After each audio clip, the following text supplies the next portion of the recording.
आत्म प्रशंसा को, नार्सिसिज्म को आत्महत्या माना गया है, क्योंकि उससे संस्कार ये कहते हैं कि अपनी प्रशंसा करना बहुत बुरी बात है। मैं वह हूं जो मैं सोचता हूं कि आप सोचते हैं कि मैं हूं। अगर कोई कहे मैं नहीं तो कौन बे, तो क्या बोलना है, इलाज करवा दो। कभी कभी किसी को लगता है कि इस पूरे ब्रह्मांड में मेरे जैसा कोई है नहीं, सब तो मेरे हाथों हो रहा है। रास्तों से कारवां तक, इस जहां से उस जहां तक मैं ही मैं हूं, मैं ही मैं हूं, दूसरा कोई नहीं।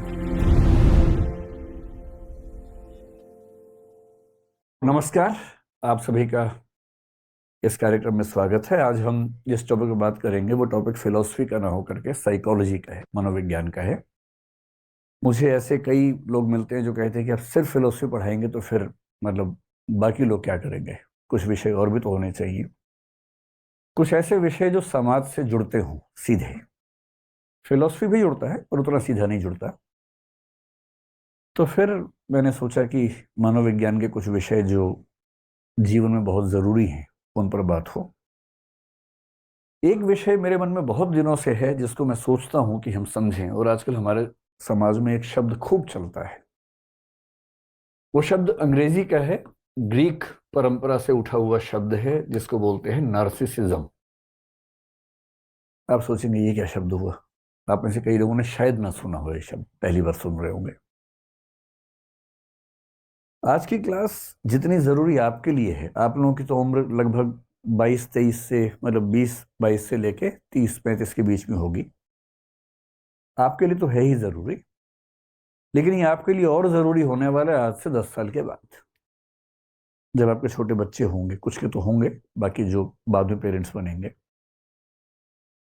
बड़ा आसान लगता है पेरेंट होना, जबकि बहुत मुश्किल काम है। आपका बच्चा आईआईटी करेगा या नहीं, एमबीबीएस करेगा या नहीं, ये बहुत छोटी बात है।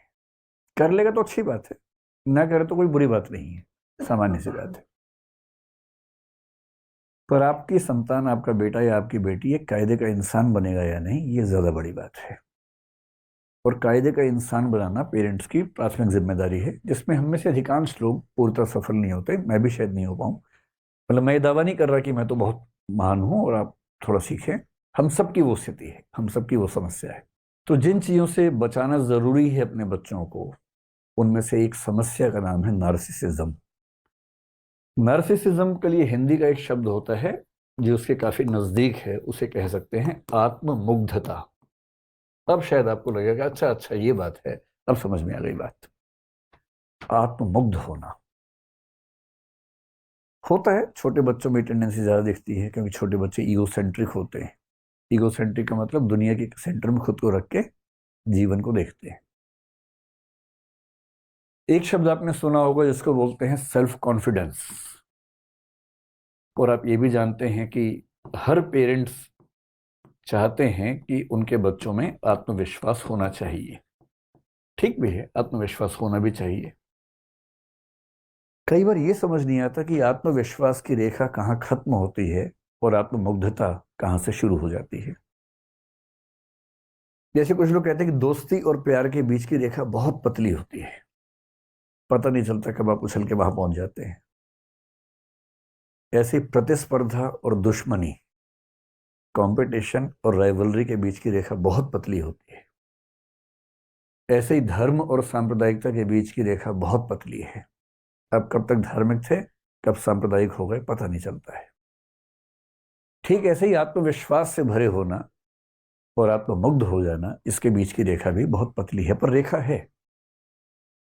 उस रेखा को समझना, उसको पहचानना बहुत जरूरी है। मोटे तौर पर आत्मविश्वास एक बहुत अच्छी क्वालिटी है, पॉजिटिव क्वालिटी है, होनी चाहिए। और नार्सिसिज्म यानी आत्ममुग्धता एक ऐसी स्थिति है जो कि न केवल उस व्यक्ति के लिए समस्या है जिसको है, बल्कि उसके आसपास के समाज के लिए भी एक समस्या बन जाती है। टॉक्सिक समाज बनता है, विष भरा समाज बनता है। तो समझेंगे, बहुत प्यार से समझेंगे, मोहब्बत से समझेंगे, एग्जाम्पल से समझेंगे, फिल्मी गीतों से समझेंगे कि ये क्या है, और फिर चेक करेंगे कि हमारे अंदर है कि नहीं है। मतलब मनोविज्ञान पढ़ते हुए एक सामान्य टेम्परामेंट क्या होता है कि मैं तो ठीक हूँ, बाकियों के अंदर है ये प्रॉब्लम। और मजे की बात है, बाद में समझ में आता है कि नहीं, मैं भी ठीक नहीं हूँ, मेरे अंदर भी है। तो शब्द को लेकर तनाव मत लीजिएगा, ये शब्द कहाँ से आया, मैं भी आपको इसकी पूरी कहानी समझाऊंगा, फिर आप समझ जाएंगे कि इतना मुश्किल शब्द क्यों बनाया गया। इसके पीछे कहानी है, रोचक कहानी है। उसमें आने से पहले पिछले 30-40 साल में दुनिया भर में, विशेष रूप से पश्चिम में, देखा गया है कि नार्सिसिज्म यानी आत्ममुग्धता की टेंडेंसी बहुत बढ़ी है। ऐसे सर्वे हुए, और मैं हवाई बात करने से बचता हूं, मैं तो जो मेडिकल साइंस के सर्वेज हैं, साइकोलॉजी की एसोसिएशन के सर्वेज हैं, उनके बेस से बात करता हूं। एक सर्वे ने बताया कि 1962 और 1990 के बीच में अंतर यह है अमेरिका में कि 1962 में 12% किशोर बच्चों में, एडोलेसेंट बच्चों में ये टेंडेंसी देखी गई थी, और ये टेंडेंसी 1990 के दशक में आते आते लगभग 77 से 80% बच्चों में देखी जा रही है। 12% से 80% की बात कर रहा हूं मैं, 1-2% की बात नहीं कर रहा हूं। तो एक बड़ी समस्या तो है। भारतीय समाज में उतनी बड़ी समस्या कुछ लोग मानते हैं कि नहीं है, लेकिन ये मानना पड़ेगा कि आज के समय में वो भी दिखना शुरू हुआ है। एग्जाम्पल से बात करते हैं, है ना, सैद्धांतिक बात क्यों करें। आत्ममुग्धता का एक लक्षण होता है व्यक्ति को ये लगने लगना कि उसके जैसा कोई नहीं, मैं इतनी सुंदर हूं, मैं क्या करूं क्या करूं। अब आप रिलेट कर पा रहे हैं? अगर आपके आसपास कोई ऐसे बोले मैं इतनी सुंदर हूं, मैं क्या करूं क्या करूं, तो उसको बोलना तुम्हें नार्सिसिस्टिक पर्सनैलिटी डिसऑर्डर है, एनपीडी है, इलाज करवा लो अपना। कोई उससे भी एग्रेसिव हो जाता है कभी कभी, उसको लगता है कि उसके बिना दुनिया चल ही नहीं सकती, मैं नहीं तो कौन बे। कुछ दिन पहले कोई रैपर है, मैं जानता नहीं, मैं रैप सुनता नहीं हूँ, तो किस कोई लड़की है, वो मैं नहीं तो कौन बे कह रही थी, कुछ लोगों ने मेरा एक वीडियो साथ में चिपका दिया उसके। मैं क्लास में हंसी मजाक में एक शेर बता रहा हूँ बच्चों को, तू नहीं कोई और सही, कोई और नहीं कोई और सही, बहुत लंबी है जमी मिलेंगे लाख हंसी इस जमाने में, सनम तू अकेली तो नहीं। तो लोगों ने इस तरह चलाया कि मैं उसको जवाब, मैं तो जानता भी नहीं उसको कौन है। जबरदस्ती लोगों ने कर दिया। पर ये दोनों ही लक्षण नार्सिसिज्म के हैं। अगर कोई कहे मैं नहीं तो कौन बे, तो क्या बोलना है, इलाज करवा लो। किस चीज का? नार्सिसिस्टिक पर्सनैलिटी डिसऑर्डर, एनपीडी बोलेंगे। और अगर कोई ये कहे तू नहीं कोई और सही, तो भी इलाज करवाना है, क्योंकि इस व्यक्ति को भी जरूरत से ज्यादा आत्मविश्वास अपने ऊपर हो गया है। जब इस तरह के वाक्य सुनने लगे आप, तो समझिए कि कुछ गड़बड़ है। अगर किसी को लगे कि मैं संविधान से ऊपर हूं, कानून से ऊपर हूं, सब मेरे सामने छोटे हैं, और वो कहे हम जहां खड़े होते हैं लाइन वहां से शुरू होती है, कालिया फिल्म में अमिताभ बच्चन जेल में कह रहा है, तो उसको क्या कहना है, तुम्हारी लाइन अलग है, वो मनोविज्ञान के रोगियों की लाइन है, वहां तुमसे ही लाइन शुरू होगी, क्योंकि तुम्हारा ही इलाज होना है। ये तीसरा लक्षण है।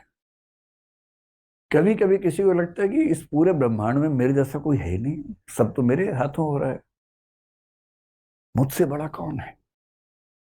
सेक्रेड गेम सीरीज में नवाजुद्दीन सिद्दीकी का एक डायलॉग आता है, कभी कभी तो लगता है कि अपनिच भगवान है, अपनिच भगवान है। और रोचक बात है कि नार्सिसिज्म के डिसऑर्डर को कुछ लोगों ने एक नाम दिया है, गॉड कॉम्प्लेक्स। जब किसी को लगने लगे कि वो भगवान है या भगवान जैसा है, भगवान के बाद नंबर 2 पे आता है, तो समझ लो कि सीवियर प्रॉब्लम में है, गंभीर किस्म का नार्सिसिज्म उसको है। तो कभी अगर आपको भी लगता हो कि अपनिच भगवान है, तो इसका मतलब सीरियस बीमारी है, हल्के फुल्के नहीं, सीरियस है। आप लोग तो छोटे हैं, जब आप पैदा हुए थे उसके आसपास एक फिल्म आई थी हिंदी में, राम तेरी गंगा मैली, शायद आपने नाम सुना होगा। उसमें नायक नायिका को संबोधित करके गीत गा रहा है, और नार्सिसिज्म का इतना बड़ा लक्षण मैंने कभी नहीं देखा। वो क्या कह रहा है, मुझको देखोगे जहां तक, मुझको पाओगे वहां तक, रास्तों से कारवां तक, इस जहां से उस जहां तक मैं ही मैं हूं, मैं ही मैं हूं, दूसरा कोई नहीं। यदि आपकी जिंदगी में ऐसा प्रेमी प्रेमिका आ जाए तो सीधे लेके जाना है साइकेट्रिस्ट के पास। आपकी जिम्मेदारी बनती है। सच्चा प्रेम करते हैं तो उसका इलाज करवाइए, क्योंकि यदि आपने उसका इलाज नहीं करवाया तो वो आपका इलाज कर देगा। और जो नार्सिसिस्ट किस्म के दोस्त होते हैं, नार्सिसिस्ट किस्म के प्रेमी प्रेमिका होते हैं, पति पत्नी होते हैं, उनका लक्षण ये है, वो शुरुआत करते हैं लव बॉम्बिंग से। लव बॉम्बिंग मनोविज्ञान का एक कंसेप्ट है, लव बॉम्बिंग। प्यार की बमबारी कर देंगे आपके ऊपर। इतना ज्यादा मैसेज करेंगे, miss you, love you, like you, ये वो। 24 घंटे में कम से कम 500 मैसेज करते रहेंगे। और आप सोचेंगे कि इतना प्रेम करने वाला मनुष्य मुझे मिला है, ऐसा तो दुनिया में किसी को नहीं मिला। ये पहला फेज है, ये स्थायी नहीं है, ये सिर्फ पहला फेज है। वो दरअसल सिर्फ अपने आप से प्यार करता है, और इस समय आपको प्यार करने की वजह से वो अपने आप से प्यार कर पा रहा है।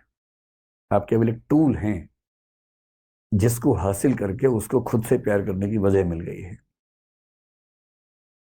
और ऐसे व्यक्ति में जो अगला स्तर आता है उसको गैस लाइटिंग बोलते हैं मनोविज्ञान में। गैस लाइटिंग शब्द आपने सुना या नहीं सुना पता नहीं। गैस लाइटिंग एक टर्म है, इसका मतलब ये होता है दूसरों को इतना छोटा करके साबित कर देना, इतना आरोप लगाना कि वो बेचारा अपनी सहजताओं को भी पाप समझने लगे, अपनी कमजोरी समझने लगे। जैसे सुबह मान लीजिए उठने की बात है, सबका मन करता है आराम से उठने का। ये लाट साहब तो 8 बजे उठेंगे। अगर पत्नी एक दिन थोड़ा सा लेट उठ गई तो उसको इतना सुना देगा, तुम कैसी औरत हो, कोई शर्म ही नहीं तुम्हारे अंदर, तो तुम 8 बजे उठ रही हो। खुद रोज 8 बजे उठता है, 8 बजे उठ रही हो, नरक जाओगी तुम तो।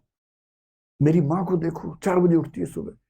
इतना सुना देगा, इतना सुना देगा कि उस बेचारी को सुबह 8 बजे उठना इतनी गिल्ट फीलिंग हो जाएगी कि वो धीरे धीरे खुद को धिक्कारते धिक्कारते खत्म हो जाएगी।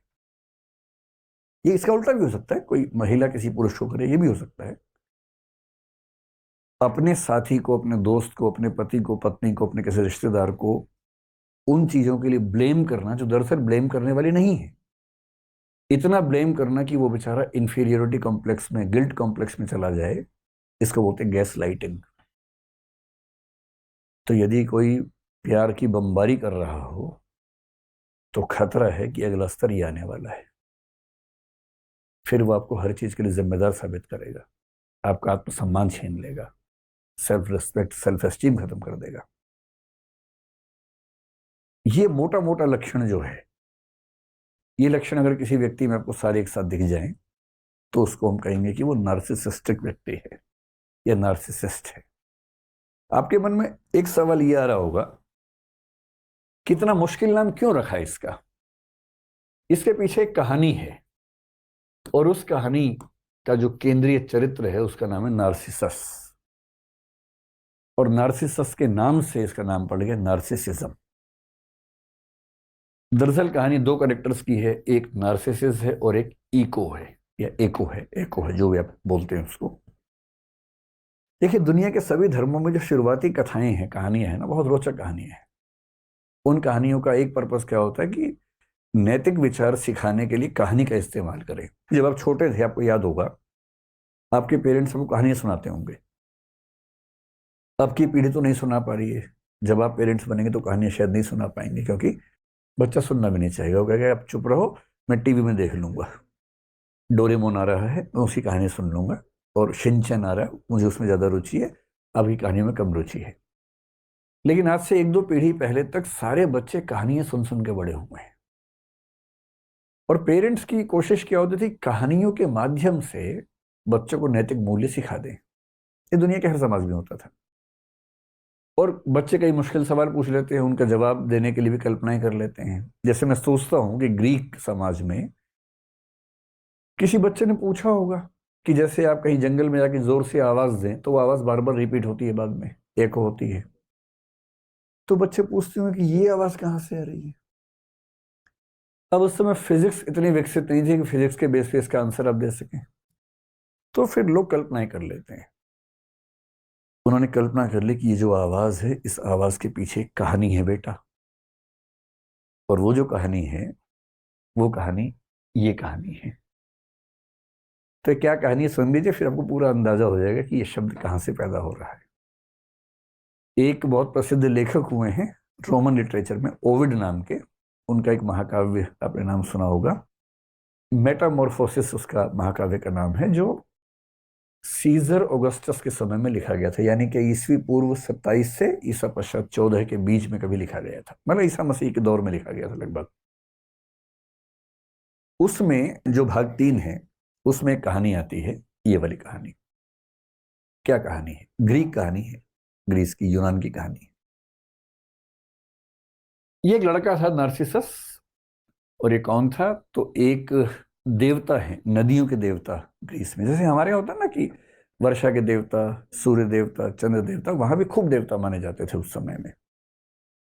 तो जो नदियों के देवता थे, सिफिसस बोलते थे उनको। और साथ में एक अप्सरा थी। अप्सरा शब्द यहाँ भी खूब चलता है ना, हमारे यहाँ मेनका को अप्सरा माना गया। और कौन अप्सराएं हैं? उर्वशी है, रंभा है ना। अप्सराओं की कहानी यहाँ भी है, वहां भी होती है अप्सरा की कहानी। निम्फ बोलते हैं, NYMPH। निम्फ का मतलब होता है अप्सरा ग्रीक लिटरेचर में। तो एक अप्सरा थी वहां जिसका नाम था लिरियोपे। तो लिरियोपे नाम की अप्सरा और सिफिसस नाम के नदी देवता का जो पुत्र था, उसका नाम था नार्सिसस। में एन लिख देता हूं। अब अप्सरा का बेटा है, देवता का बेटा है, तो स्मार्ट, सुंदर तो होगा ही होगा। बहुत ही सुंदर था। हमें अक्सर गलतफहमी ये होती है कि अपनी सुंदरता की वजह हम है, जबकि हम होते नहीं उसकी वजह। तुक्के से मिली होती है वो, तो है ना। तो इस बेचारे को ये नहीं पता था, जो आपको पता है कि तुक्का है। इतना सुंदर था कि इस पे वो गाना सूट करता है, मैं इतना सुंदर हूं, मैं क्या करूं क्या करूं। सच में सूट करता है। इतना सुंदर था कि जो इसको देखता था पागल हो जाता था। इतना सुंदर। पर जितना सुंदर था उतना घमंडी भी था, घोर अहंकारी। अब कई लड़कियां इसको प्रपोज करती थी। भाई अगर कोई आपको प्रपोज करे, मान लीजिए, और आप नहीं पसंद करते हैं, तो कायदे से, विनम्रता से, डिसेंसी के साथ मना कर सकते हैं।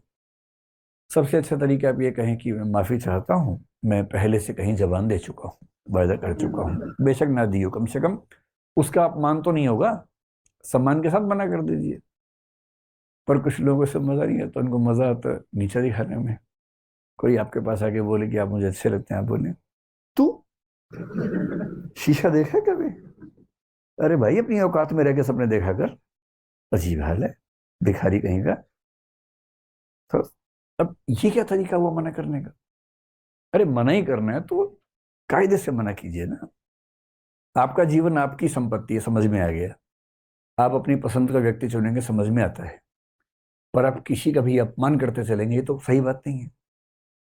इस घमंडी लड़के को इस बात का एहसास नहीं था, खूब अपमान करता था। किसी लड़की ने आके बोला, उसको इतना नीचा दिखाता था कि तू अपना मुंह देख, कैसी है तू, ये है वो है। पर लड़कियां बेचारी उसके बाद जीना भूल जाती थी कि इतना अपमान कर दिया है, विष का घूंट पीती थी। अच्छा, एक कहानी पढ़ के लगता है कि उस समय के ग्रीक समाज में शायद होमोसेक्सुअल रिलेशनशिप्स को लेकर भी बहुत तनाव नहीं था। क्योंकि कहानी में ये भी आता है कि एक बार एक लड़का भी इस पे दीवाना हो गया था।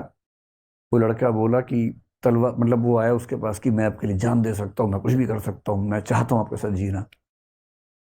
तो उसने कहा जान दे सकता है तो जान दे दे। वो अवाक रह गया, तो उसने तलवार निकाल के दी कि ले जान दे दे भाई, इतना ही शौक है तो।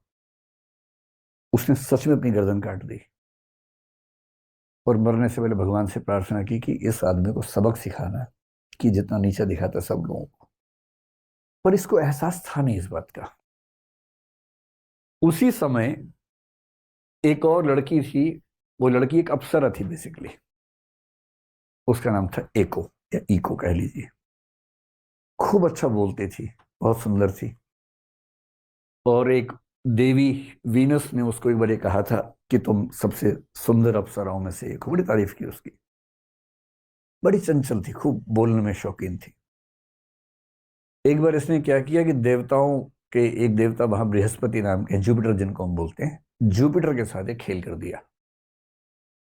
जुपिटर की पत्नी जूनो, उसको क्या कर दिया, आजकल की भाषा में क्या बोलेंगे उसको, वो जो सोशल मीडिया में दिखता है, प्रैंक। हाँ, प्रैंक कर दिया, उसके साथ प्रैंक कर दिया। तो जूनो को गलत फहमी पैदा कर दी कि उसका पति बाजार गया हुआ है, जबकि वो गया नहीं हुआ था। और जूनो गुस्से वाली थी, चिढ़ गई कि तू मेरे साथ प्रैंक करेगी, मैं तुझे श्राप देती हूँ। तो श्राप यहां नहीं होता, वहां भी होता था श्राप, हर जगह होता है। मैं तुझे श्राप देती हूँ। श्राप कहते, दो श्राप दे दिए। पहला, तू अपनी ओर से कोई भी वाक्य बोल ही नहीं पाएगी। और दूसरा, अगर किसी और ने कोई वाक्य बोला होगा तो तू केवल उस वाक्य के अंतिम कुछ शब्दों को ही दोहरा पाएगी। इको ऐसे ही होती है ना, तो पूरा इको की कहानी बना दी है। अब तू अपनी ओर से कोई नया वाक्य नहीं बोल सकती, और जो वाक्य बोला गया है उसके अंत के कुछ शब्दों को दोहरा सकती है, इतना ही बोलने का अधिकार तेरे पास है। उसके बाद से बेचारे सोचिए, इतनी सुंदर योग्य युवती थी और बेचारी बोल नहीं पाती है। खैर, जिंदगी जी रही थी किसी तरह से। एक दिन नार्सिसस अपने दोस्तों के साथ शिकार खेलता हुआ जंगल में गया। और जब जंगल में गया तो बाई चांस ऐसा हुआ कि ये अलग हो गया, इसके दोस्त कहीं चले गए, ये गुम हो गया। अब ये अकेला घूम रहा जंगल में, वहीं इको घूम रही थी। उसने इसको देखा, वो भी दीवानी हो गई इसकी, और अब पागल हो गई एकदम। इतना सुंदर था ये, वो भी अप्सरा है, कम नहीं है। ये तो अप्सरा का पुत्र है, देवता का पुत्र है। अब वो दीवानी बन बन के पीछे घूम रही है, सामने नहीं आ रही है भी। अच्छा, इसको एहसास हो रहा कोई है आसपास, पेड़ों की आवाज से, पत्तों की आवाज से। तो उसने कहा कौन है। उसने क्या कहा, कौन है, क्योंकि बोल ही नहीं सकती। इसको लगा जी पहली कोई खेल रहा है मेरे साथ। फिर इसने कहा सामने आओ। उसने कहा सामने आओ। तब इसने कहा भाई इतना छुपने की क्या जरूरत है, हमें एक दूसरे से बात करनी चाहिए। तो उसका जवाब आया, बात करनी चाहिए। फिर थोड़ी देर के बाद वो सामने आ गई, और वो प्रेम में ऐसी दीवानी थी कि सीधे फिल्मी अंदाज से दौड़ी उसके पास गई गले मिलने के लिए। जैसे ठीक ठीक। फिर बोला कि इससे पहले मैं मर जाना पसंद करूंगा, बजाय ये कि तुम मेरे शरीर का आनंद लो। वो बेचारी इको क्या बोली, तुम मेरे शरीर का आनंद लो। बात और बिगड़ गई इससे। और ये वाक्य जैसी उसके मुंह से निकला, उसको खुद इतनी शर्मिंदगी हुई अपने ऊपर, रोती हुई, खून के आंसू रोती वहां से भागी, और इसे धिक्कार के भगा दिया। उसका स्पर्निंग बोलते हैं अंग्रेजी में, धिक्कार करके भगा दिया। ये अपनी औकात देख, अपना मुंह देख। जब वो रोती हुई गई तो उसकी सहेलियां जो थी अप्सराएं, वो चली गई एक देवी के पास। नेमेसिस नाम था उन देवी का। ग्रीक लिटरेचर में नेमेसिस का मतलब है रिवेंज की देवी, प्रतिशोध की देवी। प्रतिशोध की भी एक देवी है उनके यहाँ। इस सहेलियां गई, उनका कि देखो ये जो लड़का है ना बहुत बदतमीज है, इसने हमारी सहेली का दिल दुखाया है, पहले कितने लोगों का दिल दुखा चुका है, कितने लोग तो बेचारे जान दे चुके हैं इस चक्कर में। आप प्रतिशोध लो इससे। तो देवी ने कहा अच्छा ठीक है, इसका अकाउंट शुरू करते हैं। और फिर एक दिन ये फिर से शिकार करने गया, तो देवी ने एक जाल बुना इसके लिए, नेमेसिस ने। और इसको प्यास लगी बहुत जोर से। पानी ढूंढते ढूंढते जब आगे बढ़ा, वहां एक पूल था, तालाब समझ लीजिए, सुंदर सा तालाब था। पर तालाब इस तरह से बना हुआ था कि उसमें कुछ कदम रख के, मतलब तालाब समझ लीजिए कि इस तरह का तालाब था। ये संभव नहीं था कि अब इस ये संभव नहीं था कि अब इसमें 2 कदम चले जाएं, बहुत गहरा तालाब था। तो यहां लेट के फिर पानी निकालने की स्थिति थी, ऐसे करके। तो ये पेट के बल लेटा नीचे से पानी निकालने के लिए, पीने के लिए। और जैसे ही लेटा, इसको अपनी ही परछाई देखी पानी के अंदर। वैसे जब ये पैदा हुआ था, एक साधु को बुलाया गया था। साधु से पूछा गया कि इस बच्चे का भविष्य क्या होगा। जैसे हमारे यहाँ होता था, वहां भी होता था, बच्चे का भविष्य क्या होगा। साधु ने कहा कि जब तक ये अपने आप को नहीं जानेगा, तब तक इसका जीवन बहुत अच्छा रहेगा। जिस दिन इसने खुद को जान लिया, मुश्किल हो जाएगा। और आज उसने पानी में अपने रिफ्लेक्शन को देख लिया। जैसी देखा, ये खुद दीवाना हो गया। अच्छा, इसको ये नहीं पता था कि वो रिफ्लेक्शन है। उस समय तक विज्ञान उतना विकसित नहीं था कि समझ जाए कि रिफ्लेक्शन है। उसको लगा कोई और है, पानी के अंदर का देवता है शायद कोई। ये इतना पागल हो गया, जितनी पागल इको हुई थी इसके लिए उतना ही पागल हो गया। और सहेलियों ने यही कहा था कि इसको भी ये पीड़ा समझ में आनी चाहिए कि जब हम किसी से प्रेम करते हैं और वो जब हिकारत से बात करता है तो कैसा लगता है। अभी बेचारा उससे कह रहा, तुम कौन हो दोस्त?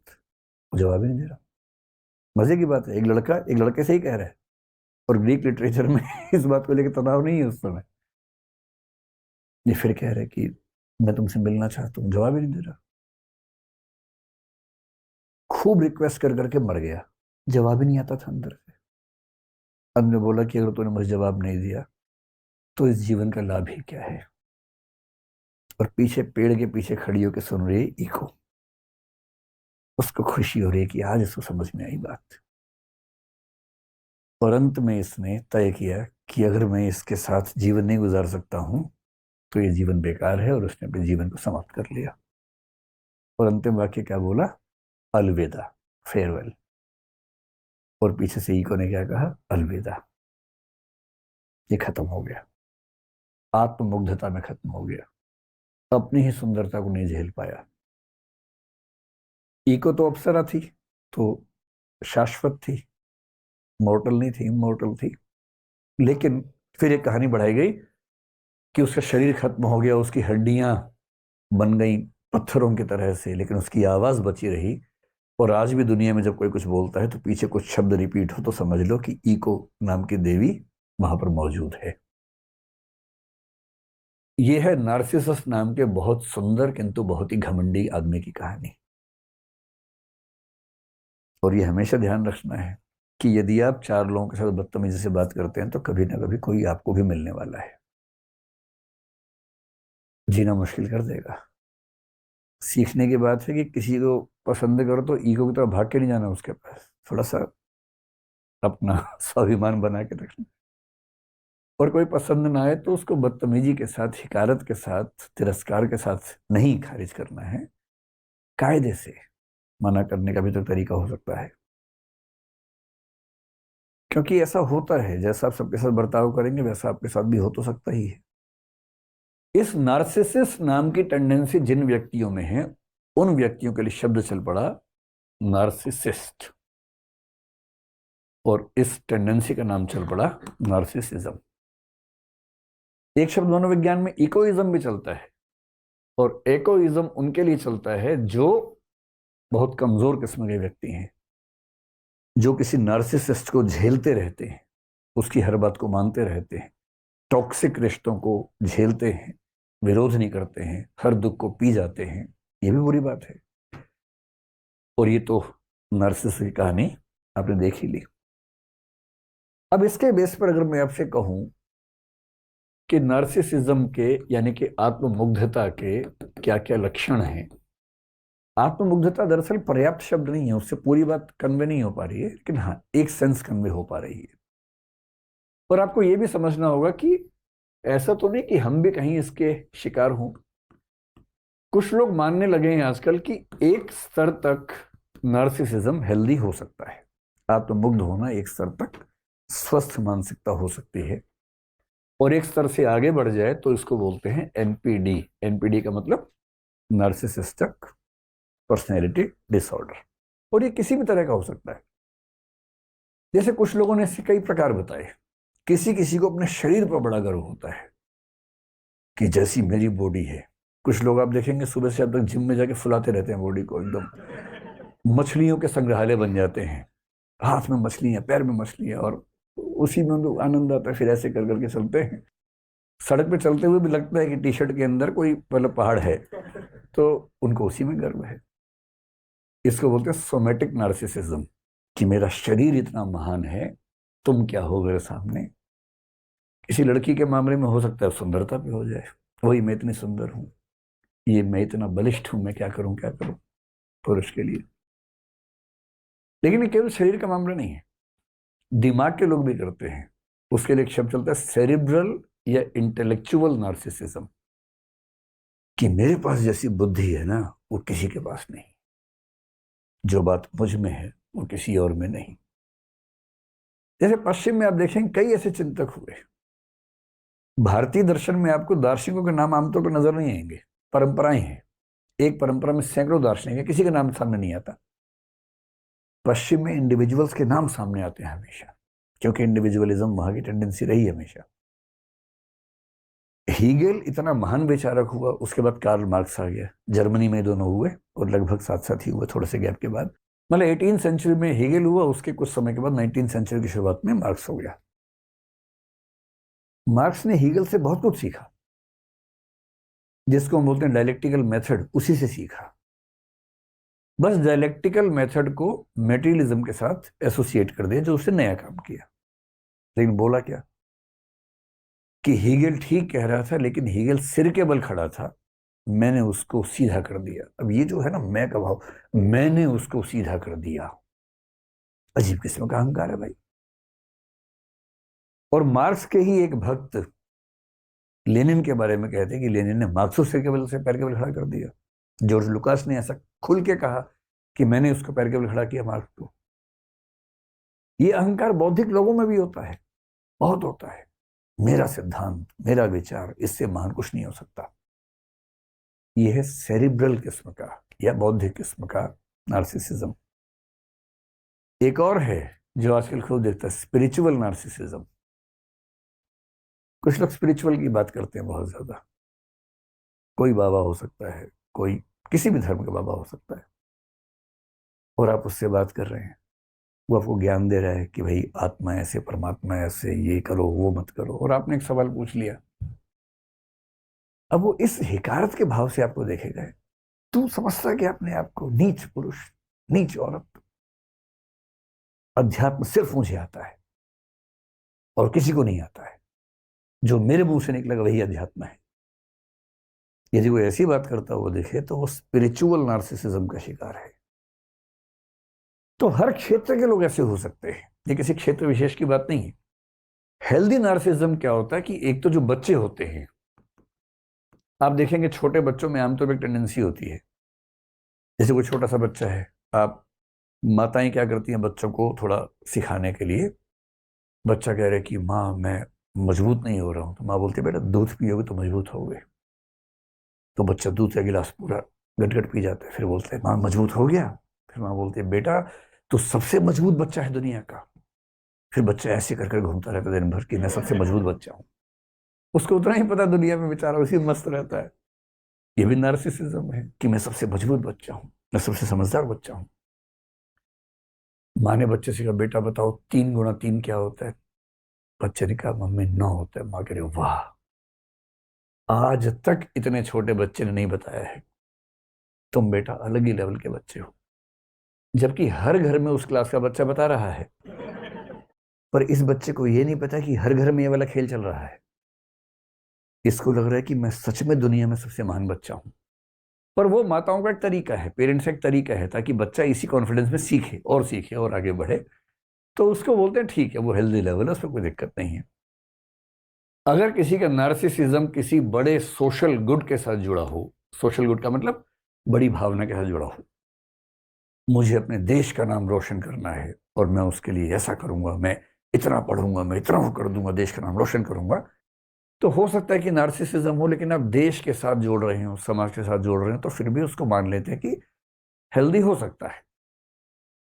और तीसरा, अगर वो कंट्रोल में है, कंट्रोल का मतलब देखो, थोड़ी बहुत तो खुशी सबको होती है, स्वाभाविक बात है। अपने आप को लेके खुशी का भाव होना बहुत स्वाभाविक है। एक भाव है सेल्फ एस्टीम, जिसका मतलब है कि अपने व्यक्तित्व को लेके खुशी का भाव रखना स्वाभाविक बात है। किसी किसी मामले मन में आते है कि यार बात तो है मेरे अंदर, कुछ कुछ तो बात है मेरे अंदर, है ना। ये बात थोड़ी बहुत आए तो उसमें कोई दिक्कत भी नहीं है, बस इससे ढिंढोरा मत पीटिए, है ना। मन में आ रहा तो क्या दिक्कत है, थोड़ी बहुत आने दीजिए, और कंट्रोल में रहे तो कोई दिक्कत भी नहीं है। कि मेरे अंदर बात तो है, ठीक है, उसके अंदर भी बात है, हाँ उसके अंदर भी बात है यार, उसके अंदर, हाँ उसके अंदर भी बात है, तो कोई समस्या नहीं। दिक्कत है कि केवल मेरे अंदर बात है और किसी में नहीं। गालिब जैसा महान शायर एक लाइन लिख के गया, हैं और भी दुनिया में सुखनवर बहुत अच्छे। सुखनवर मतलब कविता लिखने वाले, सुखना मतलब कविता होता है और भी दुनिया में सुखनवर बहुत अच्छे, कहते हैं कि गालिब का है अंदाजे बयां। और ये गालिब खुद कह रहे हैं कि यूं तो दुनिया में और भी बहुत शायर हैं अच्छे अच्छे, पर कहते हैं कि गालिब में जो बात है वो बात नहीं है, वो अंदाजे बयां, वो कहने का तरीका किसी और में नहीं है।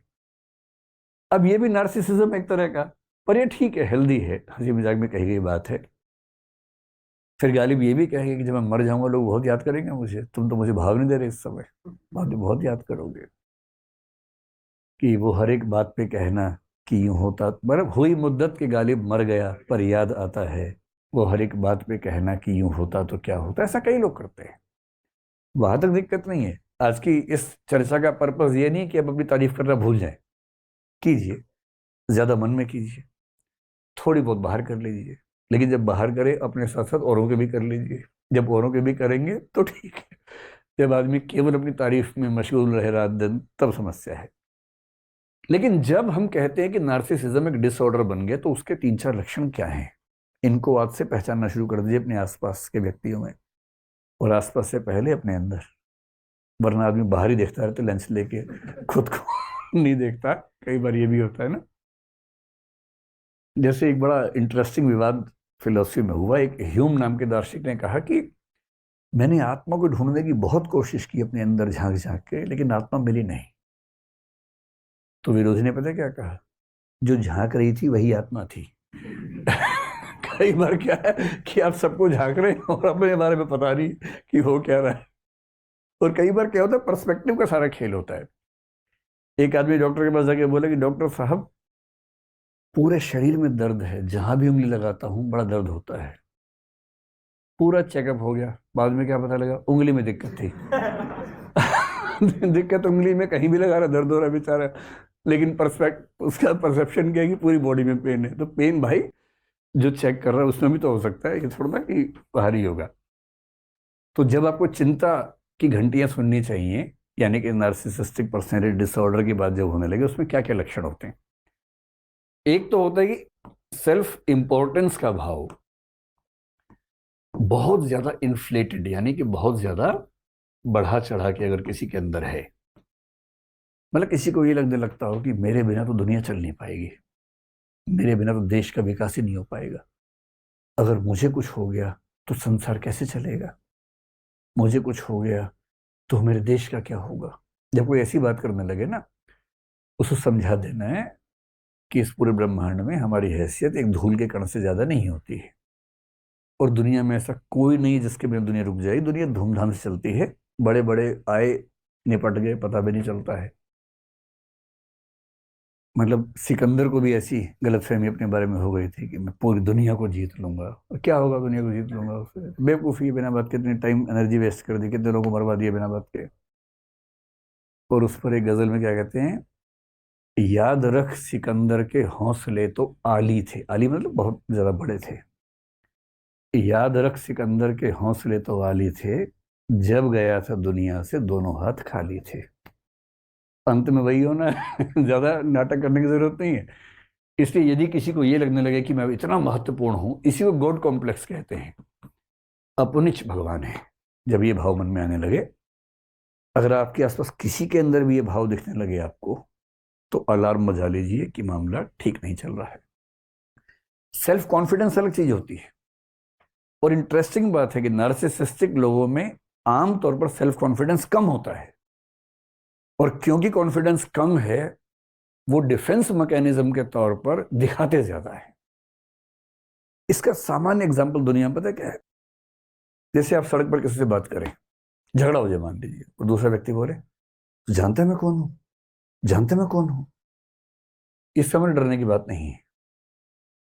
अगर वो कुछ होता तो बोलता नहीं। कुछ लोग क्या करें, फोन निकालेंगे, मिला फोन, मिला फोन, मिला फोन, अमित शाह को लगा फोन, प्राइम मिनिस्टर को लगा फोन। इसका मतलब है कि इसका फोन नहीं उठने वाला, इसका नंबर भी नहीं पता। इसने उनके नाम से कोई भी नंबर सेव कर रखा होगा, दिखा देगा, देखो नंबर है, अभी देखो, हेलो, हाँ आ जाइए, आप आ जाइए, यहाँ आ जाइए। ये ढिंडोरची लोग किसी काम के नहीं होते हैं, इनसे डरने की जरूरत एकदम नहीं है। और जिसके अंदर दम होता है ना, कहता नहीं है, वो करता है। तो जो ज्यादा ढिंडोरा पीटा है, इसका मतलब वो बेकार की बात ज्यादा कर रहा है। और जिसमें कॉन्फिडेंस होता है उसको दिखाने की जरूरत नहीं पड़ती है। ज्यादा दिखाने की जरूरत उसे है जिसके अंदर कॉन्फिडेंस की कमी है, इसलिए वो दूसरों के नाम से ताकत निकालता है। संपर्कों के नाम से ताकत निकालता, मैं इसको जानता हूं, मैं उसको जानता हूं, मैं कॉलेज से 50 लड़के बुला लूंगा तुझे मारने के लिए। अरे यार खुद ही लड़ लो, क्यों 50 किराए पे बुलाओगे लड़के मारने के लिए? आओ खुद ही लड़ लेते हैं। कॉन्फिडेंस होगा, वो क्या बोलेगा? बुला लो, बुलाओ बुलाओ, मैं यहीं बैठा हूं, बुलाओ, जाओ ना। तो कॉन्फिडेंस अलग चीज है, नार्सिसिज्म अलग चीज है। पहली बात ये, नार्सिसिस्ट व्यक्ति के साथ सबसे बड़ी समस्या क्या है कि उसके अंदर एम्पैथी आमतौर पर नहीं के बराबर होती है। एम्पैथी का मतलब हुआ, एम्पैथी का मतलब हुआ दूसरों की परेशानियां, दूसरों की समस्याएं, दूसरों की मनस्थितियां समझने की ताकत। आप देखेंगे कि जब बच्चे 10-15 साल के होते हैं तो पेरेंट्स को बहुत दुख आमतौर पर किस बात का होता है कि हमारे संघर्ष, हमारा दुख, हमारी पीड़ा ये बच्चे समझते नहीं। हम रात दिन खटते रहते हैं इनके लिए और ये वैल्यू नहीं देते हमें एकदम। इसका मतलब है एम्पैथी का न होना, दूसरों के दर्द को, दूसरों की पीड़ा को न समझ पाना। एक नार्सिसिस्ट व्यक्ति दूसरों के दुख दर्द को महसूस नहीं कर पाता है और कभी कभी तो उससे आगे बढ़ के वो सैडिस्ट हो जाता है। सैडिज्म का मतलब है दूसरों को दुख दे के खुश होना। अगर आप दूसरों को परेशान करके खुश होते हैं तो आप सैडिस्ट हैं। और किसी के साथ भी हो सकता है। जैसे एक मच्छर है, कुछ नहीं कह रहा, आप स्टाइल में उसको मार मार के दिखा रहे हैं कि देखो मैंने मार दिया, देखो एक और मार दिया, और आपको ये फील ही नहीं हो रहा कि इसको भी दर्द हो रहा होगा। आप सड़क पर चल रहे हैं, वहां कुछ कुत्ते भी घूम रहे हैं, कुछ नहीं कह रहे आपसे, आपने पत्थर उठा के मार दिया उसको। टांग टूट गई, टांग टूट गई, मजा आ गया, मजा आ गया, क्या निशाना है मेरा। आपको फील ही नहीं हो रहा कि आपकी इस बेवकूफी से एक उस प्राणी का बेचारा जीवन भर विकलांग हो गया वो तो। यह है सैडिज्म, एम्पैथी का ना होना, उसको भी दर्द होता होगा ये महसूस ना होना। तो एम्पैथी का ना होना, सैडिज्म का होना। एक नार्सिसिस्ट व्यक्ति कभी भी अपने क्रिटिसिज्म को, अपनी आलोचना को नहीं सुन पाएगा। सेल्फ कॉन्फिडेंस और क्रिटिसिज्म में क्या अंतर है?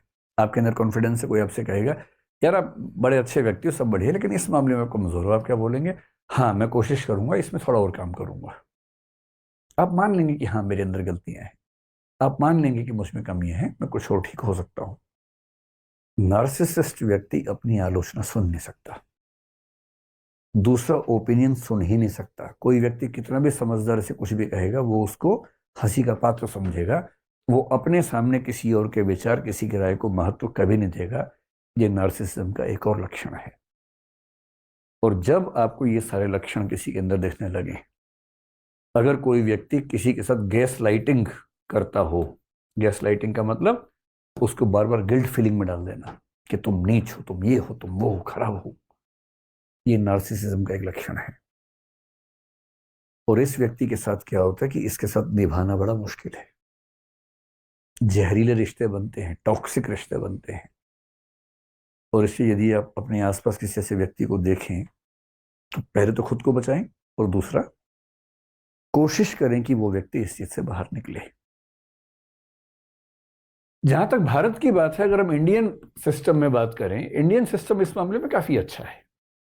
ऐसा नहीं है कि वेस्ट में नार्सिसिज्म खूब चलता है, वहां के समाज में सामान्य परंपरा, ऐसा नहीं है। वहां भी तो ऐसे लोग हुए। मैं कई बार जिक्र करता हूं कि सुकरात उसी ग्रीस में हुए थे। उसी सुकरात ने यह बात कही थी कि मैं एक ही बात जानता हूं कि मैं कुछ भी नहीं जानता हूं, बहुत कम जानता हूं। बहुत कम लोग जानते हैं कि वो बहुत कम जानते हैं। बहुत गहरे लोग तो पश्चिम में भी हुए। पर भारतीय परंपरा में आप देखेंगे कि व्यक्ति विशेष का महत्व कम है, समाज का महत्व ज्यादा होता है। और इसलिए आप देखेंगे कि भारत में अगर आपको नार्सिसिस्टिक कैरेक्टर्स देखेंगे तो आमतौर पर वो दिखेंगे जो राक्षस या दैत्य या असुर या दानव के रूप में देखे गए हैं।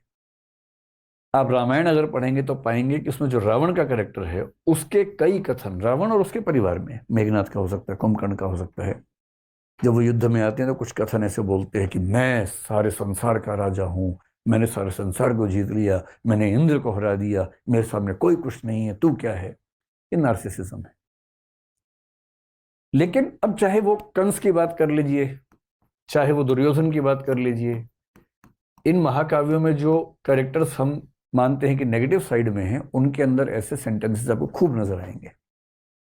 लेकिन जो कैरेक्टर्स आमतौर पर पॉजिटिव साइड में हैं, आमतौर पर उनके मुंह से ऐसे कथन नहीं निकलेंगे। बल्कि एक बहुत महत्वपूर्ण कंसेप्ट है महाभारत में, मैं आपको वो छोटी सी कहानी बताता हूं तो आप उसका आनंद ले पाएंगे कि भारतीय परंपरा में कितनी शानदार बात कही गई है। महाभारत आप जानते हैं क्या होता है ना। तो महाभारत का युद्ध चल रहा है कुरुक्षेत्र में, और युद्ध काफी सघन बिंदु पे आ चुका है, खतरनाक बिंदु पे आ चुका है। कौरवों की सेना बहुत बड़ी है, पांडवों की सेना छोटी है। बस पांडवों के पास ये है कि कृष्ण साथ में है, और कृष्ण की जो कूटनीति है, वैसे भी लठैती काम नहीं आती है, कूटनीति बहुत बड़ी चीज है लठैती की तुलना में, उसकी वैल्यू ज्यादा होती है। कृष्ण कूटनीति के इतने पुरोधा हैं कि उनके सामने बड़े बड़े जो बलशाली लोग हैं चल नहीं पाते हैं। अब हो क्या रहा है। अच्छा, कृष्ण को शुरू से अंदाजा था कि कर्ण को संभालना आसान नहीं होने वाला है, बाकी सबको संभाल लेंगे, कर्ण नहीं संभलेगा। तो कुंती ने कर्ण से एक निवेदन किया, और कर्ण ने अपनी माता से कहा, ठीक है माता जी, आप निश्चिंत रहें, आपके 5 बच्चे बचे रहेंगे। जिसमें निहित था कि मैं आपका एक बच्चा नहीं छोड़ूंगा, अर्जुन, बाकी सब छोड़ दूंगा। अब कुंती भी चिंतित है, क्योंकि वे बच्चे तो उसके हैं ना, बच्चे की चिंता किस माँ को नहीं होगी। अब हो क्या रहा है युद्ध में, द्रोणाचार्य की मृत्यु हो चुकी है। अश्वत्थामा वाली कहानी आपने सुनी ही है। भीष्म भी युद्ध लड़ने की स्थिति में नहीं है, अब वो शैया पे लेटे हुए हैं, युद्ध नहीं लड़ रहे हैं। बहुत बड़े बड़े सैनिक कौरवों की तरफ के खत्म हो चुके हैं, हार चुके हैं। कर्ण कंट्रोल नहीं हो रहा, और पांडव उधेड़बुन में है। युद्ध के बाद शाम की मीटिंग चल रही है। युधिष्ठिर एक ऐसा व्यक्ति है जो बहुत ही विनम्र है, संयमित है। आप युधिष्ठिर के मुंह से गलत बात आमतौर पर नहीं सुनेंगे, क्योंकि संयम बहुत ज्यादा है। लेकिन उस दिन, उस कमजोर क्षण में युधिष्ठिर भी संयम खो बैठे अपना, और अर्जुन को बोल रहे हैं कि तुम तो कहते थे कि तुम दुनिया के सबसे अच्छे धनुर्धर हो भाई, अजीब हाल है, तुम कर्ण को मार ही नहीं पा रहे। काहे कि तुम्हारी धनुर्विद्या, काहे का तुम्हारा गांडीव धनुष। ये सुनते अर्जुन को आग लग गई एकदम।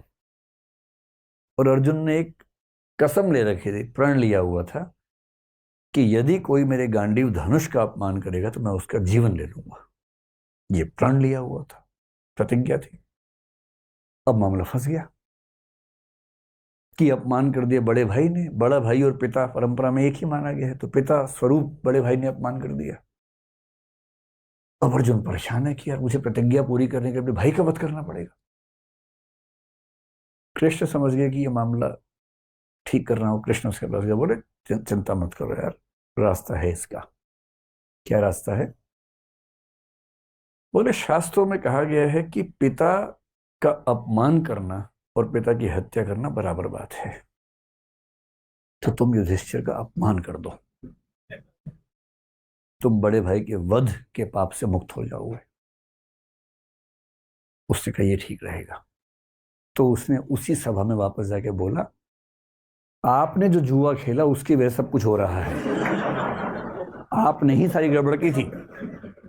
उस दिन आपने पत्नी को दांव पर लगा दिया, राज्य को दांव पर लगा दिया, आपकी वजह से वनवास हम सबको मिला, हम सबका जीना मुश्किल हुआ, ये आप जिम्मेदार हैं इसके।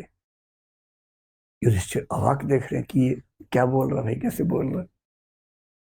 फिर कृष्ण ने संकेत किया, हो गया बस पर्याप्त है। अब वापस आए। युधिष्ठिर तो चुप हो गए। उदार तो आदमी चुप हो जाता है, ऐसे क्या बोलेगा उसके बाद। अब अर्जुन को गिल्ट फीलिंग बड़ी खतरनाक है। कृष्ण के पास बैठ के बोल रहा है कि मैं ये झेल नहीं सकता। पिता की निंदा और पिता की हत्या बराबर है। मैंने पिता की निंदा की, यानी कि मैंने पिता की हत्या की है, और पिता की हत्या के बाद मैं जीवित रहूं ये संभव नहीं है। मैं तो खुद को खत्म करूंगा।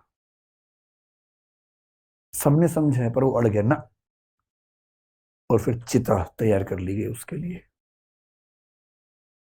अब कृष्ण को लगा, बताओ यार, एक सॉल्यूशन निकाला है तो मामला दूसरा फंस गया। फिर कृष्ण ने मामला संभाला। कृष्ण तो मामला संभाल लेते हैं। कृष्ण बोले, देखो शास्त्रों में एक बात और कही गई है। तो अर्जुन तो तैयार था एकदम। तो उसने कहा, क्या कहा गया है? कृष्ण ने कहा,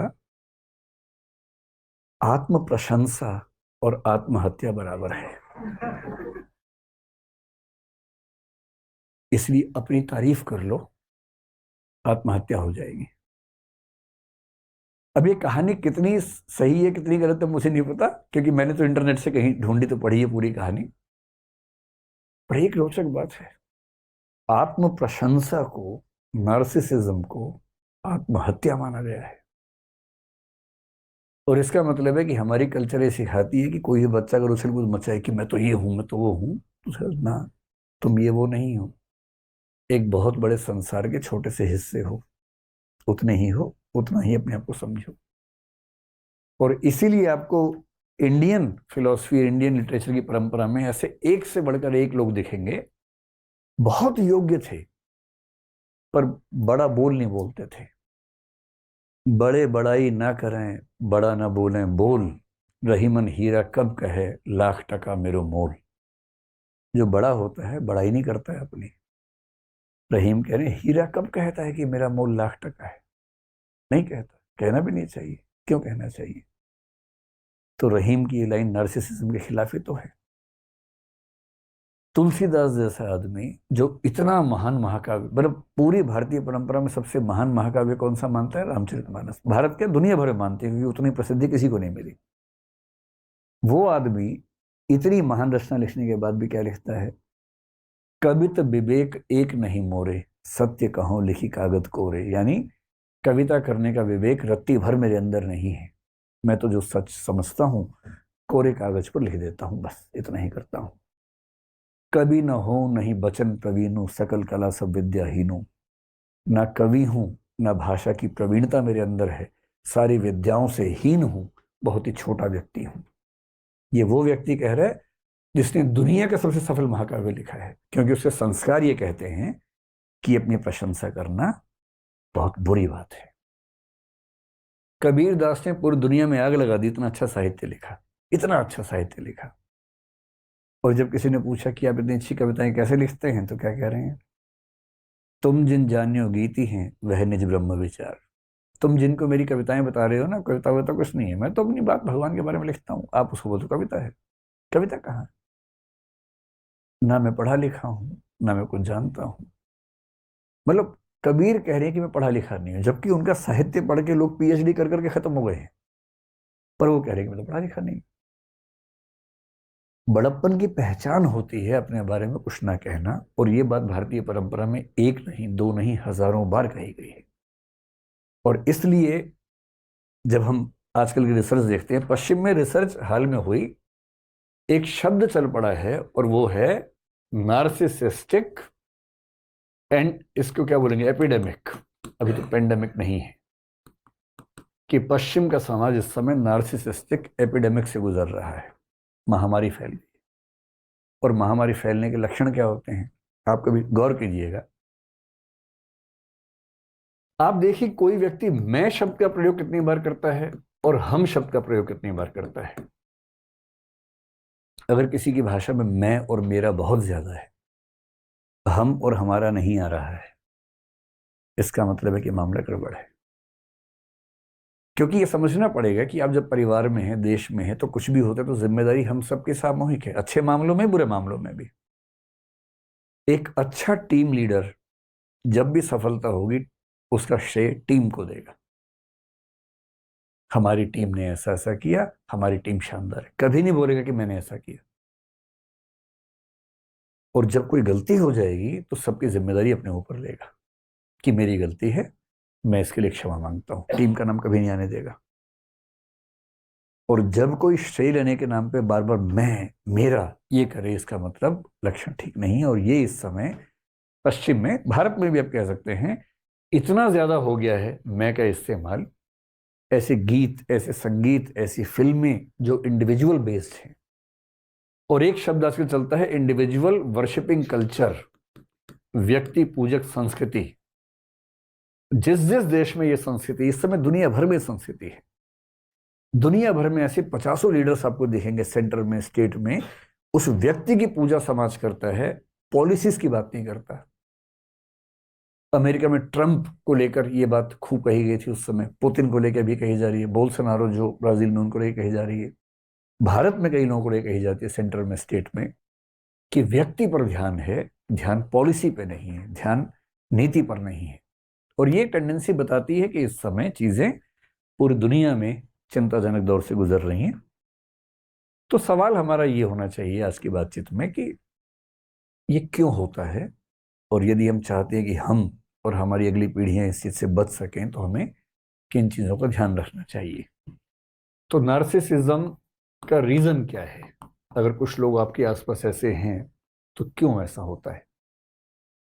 इसकी सबसे बड़ी वजह मानी जाती है परवरिश।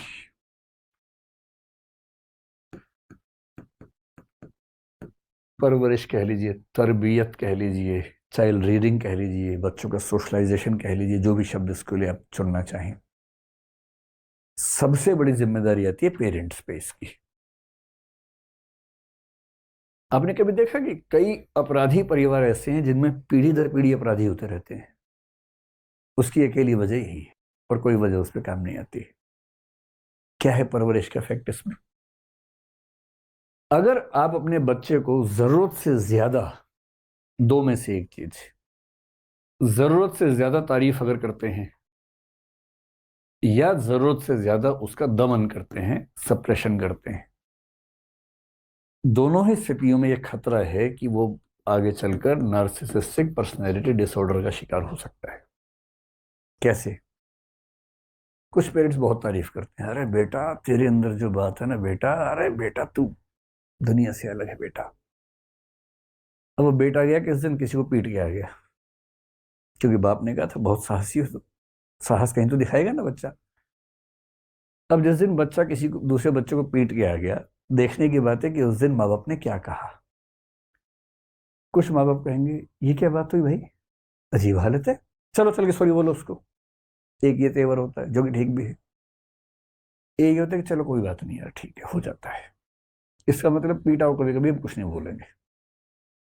तीसरा क्या होता है, उसने कितने मारे पापा? दो, तूने 8। क्या बात है यार, मेरा बेटा है, मजाक है। अरे अब कितने साल के हो गए बेटा? 8 साल के। बेटा 12 का हो जा, तमंचा दिलवा दूंगा। 12 में तमंचा, 16 में चेन गन बेटा। फिर सबको मारना आराम से, जो भी ठीक ड्रेस व्रेस में ना उसको मार देना, है ना, खराब चीजों को देखना अच्छा नहीं होता, मार ही देना उसको।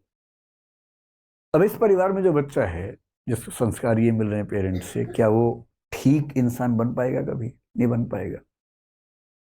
फिर वो अपने बाप को देखता है, उसके बाप का व्यवहार उसकी माँ के साथ ऐसा है जैसे मालिक और दास का संबंध हो।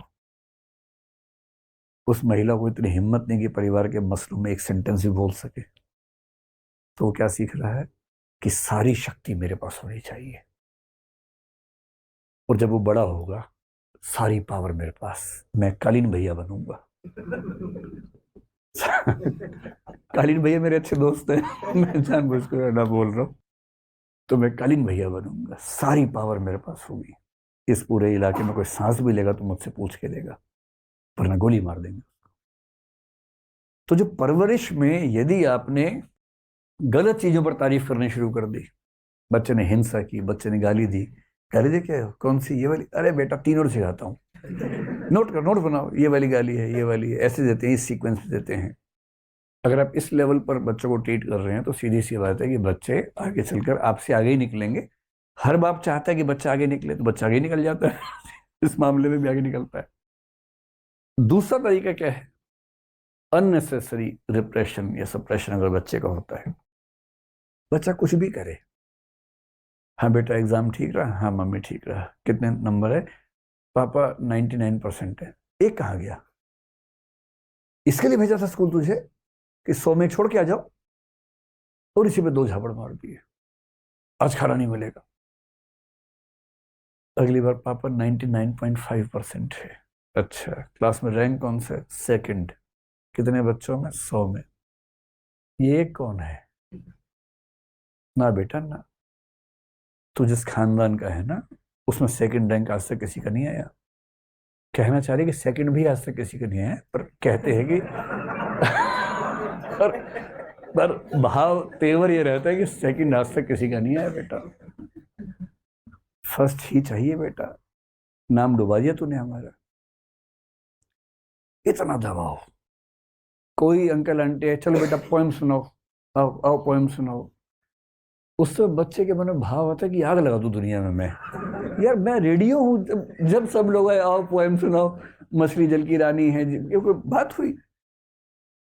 ये होता है बच्चों को एकदम साधन समझना, वस्तु समझना, ऑब्जेक्टिफाई करना। और ये बच्चा डरा हुआ है आपसे, इसलिए जी पापा जी मम्मी बोलता है, पर उसके मन में क्या था आपको अंदाजा नहीं है। विद्रोह का ज्वालामुखी भरता जा रहा है इसके अंदर, हर बात पे डांट खाता है, हर बात पे पिटता है, अच्छा काम करता है फिर भी पिटता है। और इस बच्चे को लेकर रिस्क है कि या तो कभी ये खुद को खत्म कर देगा, नहीं झेल पाएगा, और अगर झेल गया और सफल हो गया जिंदगी में तो इस रास्ते पर चला जाएगा, भीखू मात्र बन जाएगा फिर ये कि पूरा बम्बई मेरा है।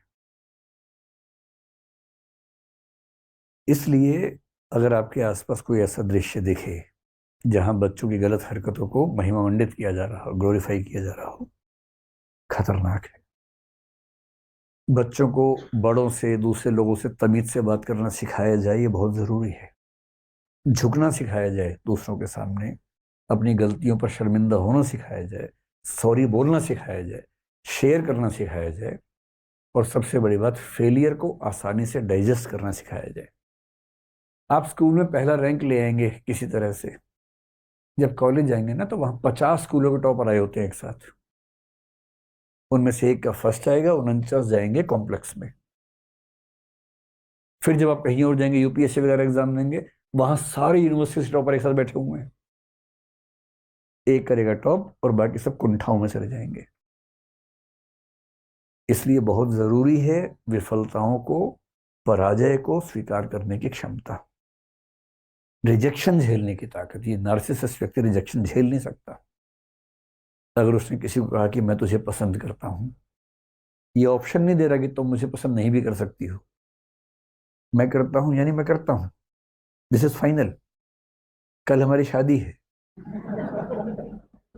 पेरेंट्स को लेके आना है या अकेली आओगी, खुद आओगी या उठा के लाए तुमको, इतना ही ऑप्शन है, बाकी ऑप्शंस नहीं है वहां पर। क्योंकि उसको रिजेक्शन झेलने की आदत नहीं है, उसके अंदर इतना हौसला नहीं है कि रिजेक्शन झेल सके। और इसलिए कहते हैं कि परवरिश सबसे महत्वपूर्ण चीज है। वाला संस्कार की विनम्रता के साथ अपने बड़ों से और बाकी लोगों से भी, केवल बड़े ही क्यों, किसी के साथ भी पेश आने की जो तमीज है वो तमीज तो होनी चाहिए। डेमोक्रेटिक बिहेवियर का एक मतलब क्या होता है कि जब आप कुछ कहें तो आपको अपना विरोधी पक्ष सुनने की क्षमता होनी चाहिए। भाई आपकी राय से सब लोग क्यों सहमत होंगे, कोई आपको बता सके कि सर आपकी बात ठीक है पर मुझे ये बातें सहमति की नहीं लग रही है आपसे। ये ना हो कि अगर ये बोला तो मैं पिटूंगा उसके बाद, नहीं, ये भरोसा हो लोगों को आपके साथ बात करते हुए कि अगर आप उनके विरोध की बात भी करेंगे तो आप शालीनता से सुनेंगे और उसमें से काम की बात को निकाल के स्वीकार भी कर लेंगे। अगर ऐसा आपके परिवार के लोग कर पा रहे हैं, बच्चे कर पा रहे हैं, तो मान के चलिए कि वो कायदे के इंसान बनेंगे, कॉन्फिडेंस से भरे हुए लोग होंगे, ना कि नार्सिसिज्म की समस्या से ग्रस्त होंगे। ये बेसिक बातचीत मैंने इसके बारे में कर ली है। अब आपके मन में जो भी सवाल हों इसको लेकर मनोविज्ञान पर, वो पूछें। कोई चिंताएं हो जो एड्रेस ना हो पाई हैं तो वो पूछिए। सर पूछना ये चाहते हैं कि सेल्फ कॉन्फिडेंस और ओवर कॉन्फिडेंस में वो कैसे पता चलेगा कि हमारा सेल्फ कॉन्फिडेंस ओवर में कंप्लीट हो गया है, और ओवर कॉन्फिडेंस क्या ये जो आपने बताया नार्सिसिज्म, ये ओवर कॉन्फिडेंस को नार्सिसिज्म बोला जाएगा? बहुत इंटरेस्टिंग सवाल है। अगर आप मुझे अनुमति दें तो मैं 5-7 मिनट में इसका जवाब विस्तार में देना चाहूंगा, ठीक है। पहले ये समझे कि जो कॉन्फिडेंस हमारे अंदर होता है वो कैसे आता है, कहाँ से आता है। कॉन्फिडेंस का मतलब है कि मैं यह कर सकता हूं, इसका विश्वास, मैं यह कर सकता हूं, ये विश्वास मेरा सेल्फ कॉन्फिडेंस है, ठीक है। मैं ऐसा ऐसा हूं, सेल्फ एस्टीम है। मैं यह कर सकता हूं, कॉन्फिडेंस है। सेल्फ कॉन्फिडेंस का संबंध दरअसल सेल्फ की धारणा के साथ है। और सेल्फ का मतलब है कि सरल भाषा में मेरे मन में मेरी छवि क्या है, इसको बोलते हैं सेल्फ मनोविज्ञान में। मेरे मन में मेरी छवि। बहुत छोटे बच्चों में अपनी छवि होती ही नहीं। जो बहुत छोटे बच्चे हैं कुछ महीनों तक की उम्र में, उनको ये एहसास ही नहीं होता कि वो हैं, कि वो भी हैं। इसका एक एक्सपेरिमेंट कई लोग करते हैं। कुछ एनिमल्स को लेकर भी ऐसी बात कही जाती है कि उनके अंदर भी सेल्फ कंसेप्ट बहुत क्लियर कट नहीं होता। मैंने ये प्रयोग कई बार करके देखा, आप भी करके देखिए। अगर आपके पास कोई पशु पक्षी हो पालतू, गोदी में उठा लीजिए, अगर छोटा है तो गोदी में उठा लीजिए, शीशे के सामने जाइए। आप कोशिश कर करके थक जाएंगे, वो शीशे में खुद को नहीं देखेगा। वो नार्सिसस की तरह ये समझ ही नहीं पा रहा कि ये मैं ही हूं, उसे लग रहा है कोई और है, क्योंकि सेल्फ की धारणा उसके दिमाग में है ही नहीं। अब ह्यूमन बीइंग के जो बच्चे होते हैं, 1 महीने का बच्चा, 1.5 महीने का बच्चा, उसे गोदी में उठा के शीशे के सामने ले जाइए, वो खुद को नहीं देखेगा, आपको देखेगा। आपको देखेगा, फिर बाहर देखेगा, कहेगा एक जैसे दिख रहे हैं दोनों। खुद को नहीं देखेगा, क्योंकि उसको ये एहसास है ही नहीं कि मैं भी कुछ हूं। ये सेल्फ की धारणा धीरे धीरे बनती है। और कैसे बनती है, बड़ा खतरनाक कंसेप्ट है। सारा खेल मनोविज्ञान में इस कंसेप्ट पे टिका हुआ है। जिस व्यक्ति ने इसकी सबसे खूबसूरत व्याख्या की, मतलब मेरी राय में उससे अच्छी व्याख्या किसी ने की, उसका नाम था चार्ल्स हटन कूले, अमेरिकन सोशियोलॉजिस्ट, साइकोलॉजिस्ट कह लीजिए। 1860 से 1930 के बीच में रहा।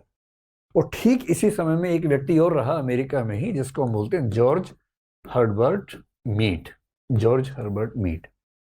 दोनों की व्याख्या मिलती जुलती है, लेकिन C.H. कूले का एक वाक्य बोलता हूँ, वाक्य सुन के आपको आनंद आ जाएगा। उसका वाक्य क्या है? लंबा वाक्य है, लिखने में दिक्कत होगी, मैं बोलता हूँ 2-3 बार ताकि आप मन में बिठा लें उसको क्या है। उसने 3 वाक्य बोले। आपको लगेगा कि भाषा का खेल है, पर भाषा का खेल है नहीं। I am not what I think I am, I am not what you think I am, I am what I think you think I am. ये सुन के लोगों को लगता है क्या भाषा की लफाजी चल रही है भाई, इसको हिंदी में कर लेते हैं। मैं वह नहीं हूं जो मैं सोचता हूं कि मैं हूं, मैं वह भी नहीं हूं जो आप सोचते हैं कि मैं हूं, मैं वह हूं जो मैं सोचता हूं कि आप सोचते हैं कि मैं हूं। अभी तो ऐसा चल रहा होगा दिमाग के अंदर, ये जंतर मंतर जैसी फीलिंग आ रही होगी ना, लेकिन इसका भाव समझिए क्या है। मेरे मन में अपने आप को लेके सम्मान का भाव है या नहीं। कुछ लोग आत्म अपमान से भरे होते हैं, हमेशा खुद को कोसते रहते हैं कि मेरे अंदर ये नहीं है, मेरे अंदर वो नहीं है, मैं तो पागल हूं, मैं तो ये हूं। हमेशा खुद को खारिज करते रहते हैं। वो उनका सेल्फ है। कुछ नार्सिसिस्ट है, वो उनका सेल्फ है। कैसे बनता है? मैंने आपसे कहा ना, पेरेंट्स सबसे बड़े जिम्मेदार होते हैं। उसी पेरेंट्स वाली बात को G.S. मीड ने एक शब्द दिया, जिसको बोलते हैं, जो स्पेशलाइज्ड अदर्स कह लीजिए, या एक दो शब्द और चलते हैं इसके लिए। एक होता है जनरलाइज्ड अदर्स, और एक होता है, कोई शब्द है बड़ा अच्छा जिसका सिग्निफिकेंट अदर्स, या सिग्निफिकेंट शब्द का इस्तेमाल किया उसने, सिग्निफिकेंट अदर्स। स्पेशलाइज सही शब्द नहीं है, सिग्निफिकेंट। इसका मतलब क्या हुआ? मैं जानता हूं कम से कम 1000 व्यक्तियों को, शायद 10,000 को जानता हूँ।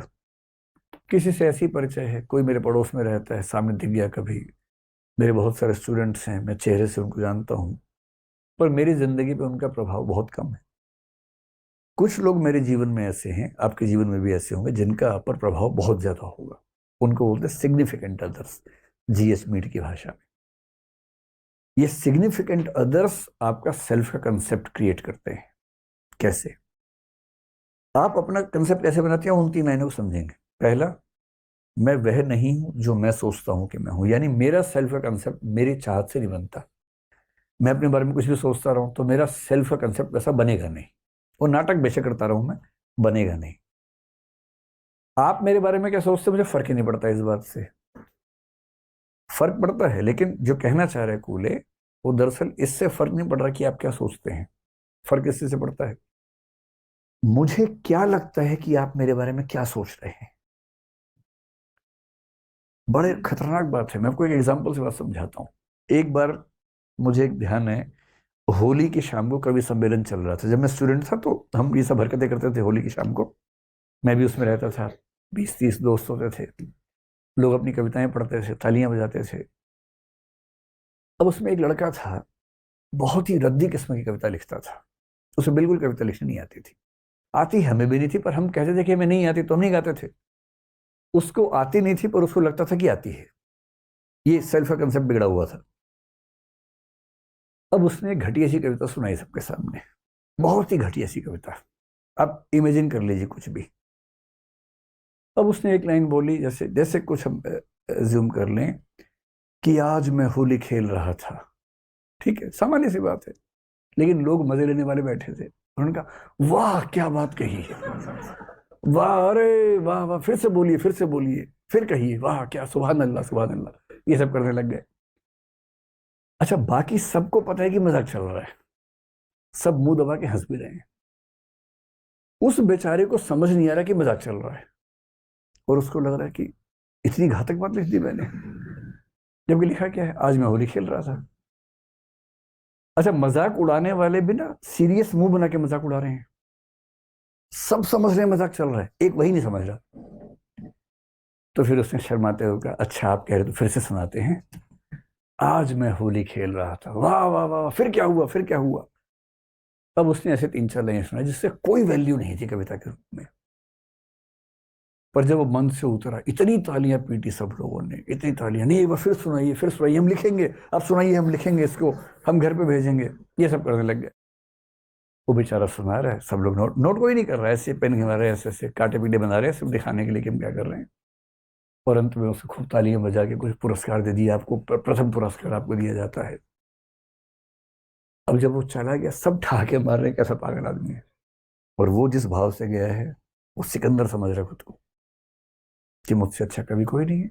अब तो निराला और कालिदास का स्थान, तुलसीदास का स्थान खतरे में है, कबीर का तो कोई पूछेगा भी, कबीर को तो मेरे बात तो, वो इस भाव में है। खेल किस चीज का है, मुझे क्या लग रहा है कि आप मेरे बारे में क्या सोच रहे हैं, जबकि सब मजाक बना रहे हैं, पर इसको लग रहा है कि लोग उसे तारीफ कर रहे हैं। और इस लगने से उसका सेल्फ कॉन्फिडेंस इतना बढ़ गया कि इसको अब लगता है कि आज मैं ऊपर आसमान नीचे, ये उस भाव में आ गया है। ये है सेल्फ कंसेप्ट। और हमारा सेल्फ कॉन्फिडेंस कितना होगा, एग्जैक्टली उतना होगा जैसा हमारा सेल्फ कंसेप्ट बना है। और वो बनाने में बहुत बड़ी भूमिका हमारे आसपास के लोगों की। यदि कोई आपके घर में ऐसा है जो लगातार आपको धिक्कारता रहता है, इतना भी नहीं आता, तुम्हें ये भी नहीं आता, आप पानी लेके गए, गिलास गलती से गिर गया, साल में एक आध बार हम सबसे गिलास गिरता है, उनसे नहीं गिरता जो उठाते ही नहीं है। जो मालिक लोग हैं उठाते नहीं, उनसे क्यों गिरेगा भाई, वो हमेशा बोलते पानी लाओ, कोई लाके देगा पानी, वो उठा के पी लेंगे, टेबल पे रखे हुए, उनसे नहीं गिरता। जो रोज 50 बार पानी लेके जाएगा, कप लेके जाएगा, कभी तो गिरेगा उससे एक आध बार। एक बार कब गिर गया किसी से, और उसे क्या कहा लोगों ने, बेशरम, इतना भी नहीं आता, इतने बड़े हो गए, पेड़ जैसे हो गए, कब उठाना नहीं आता तुम्हें अब तक। जबकि रोज 50 बार को 365 से गुणा कर लीजिए, मतलब 3650, मतलब 18-20 हजार बार उसने गिलास रखा, तब एक बार गिरा है, और उस पर इतनी गाली दे दी। होना क्या चाहिए, 20 हजार बार में एक बार गिरा, चलो गिरा तो हमें लगा भगवान तो नहीं हो भाई तुम, 8-10 बार तो गिरना ही चाहिए था, एक ही बार गिरा। ऐसे बाप और माँ मिल जाएंगे तो बच्चे में कॉन्फिडेंस रहेगा, और वैसे मिल जाएंगे तो जो थोड़ा बहुत कॉन्फिडेंस खत्म हो जाएगा।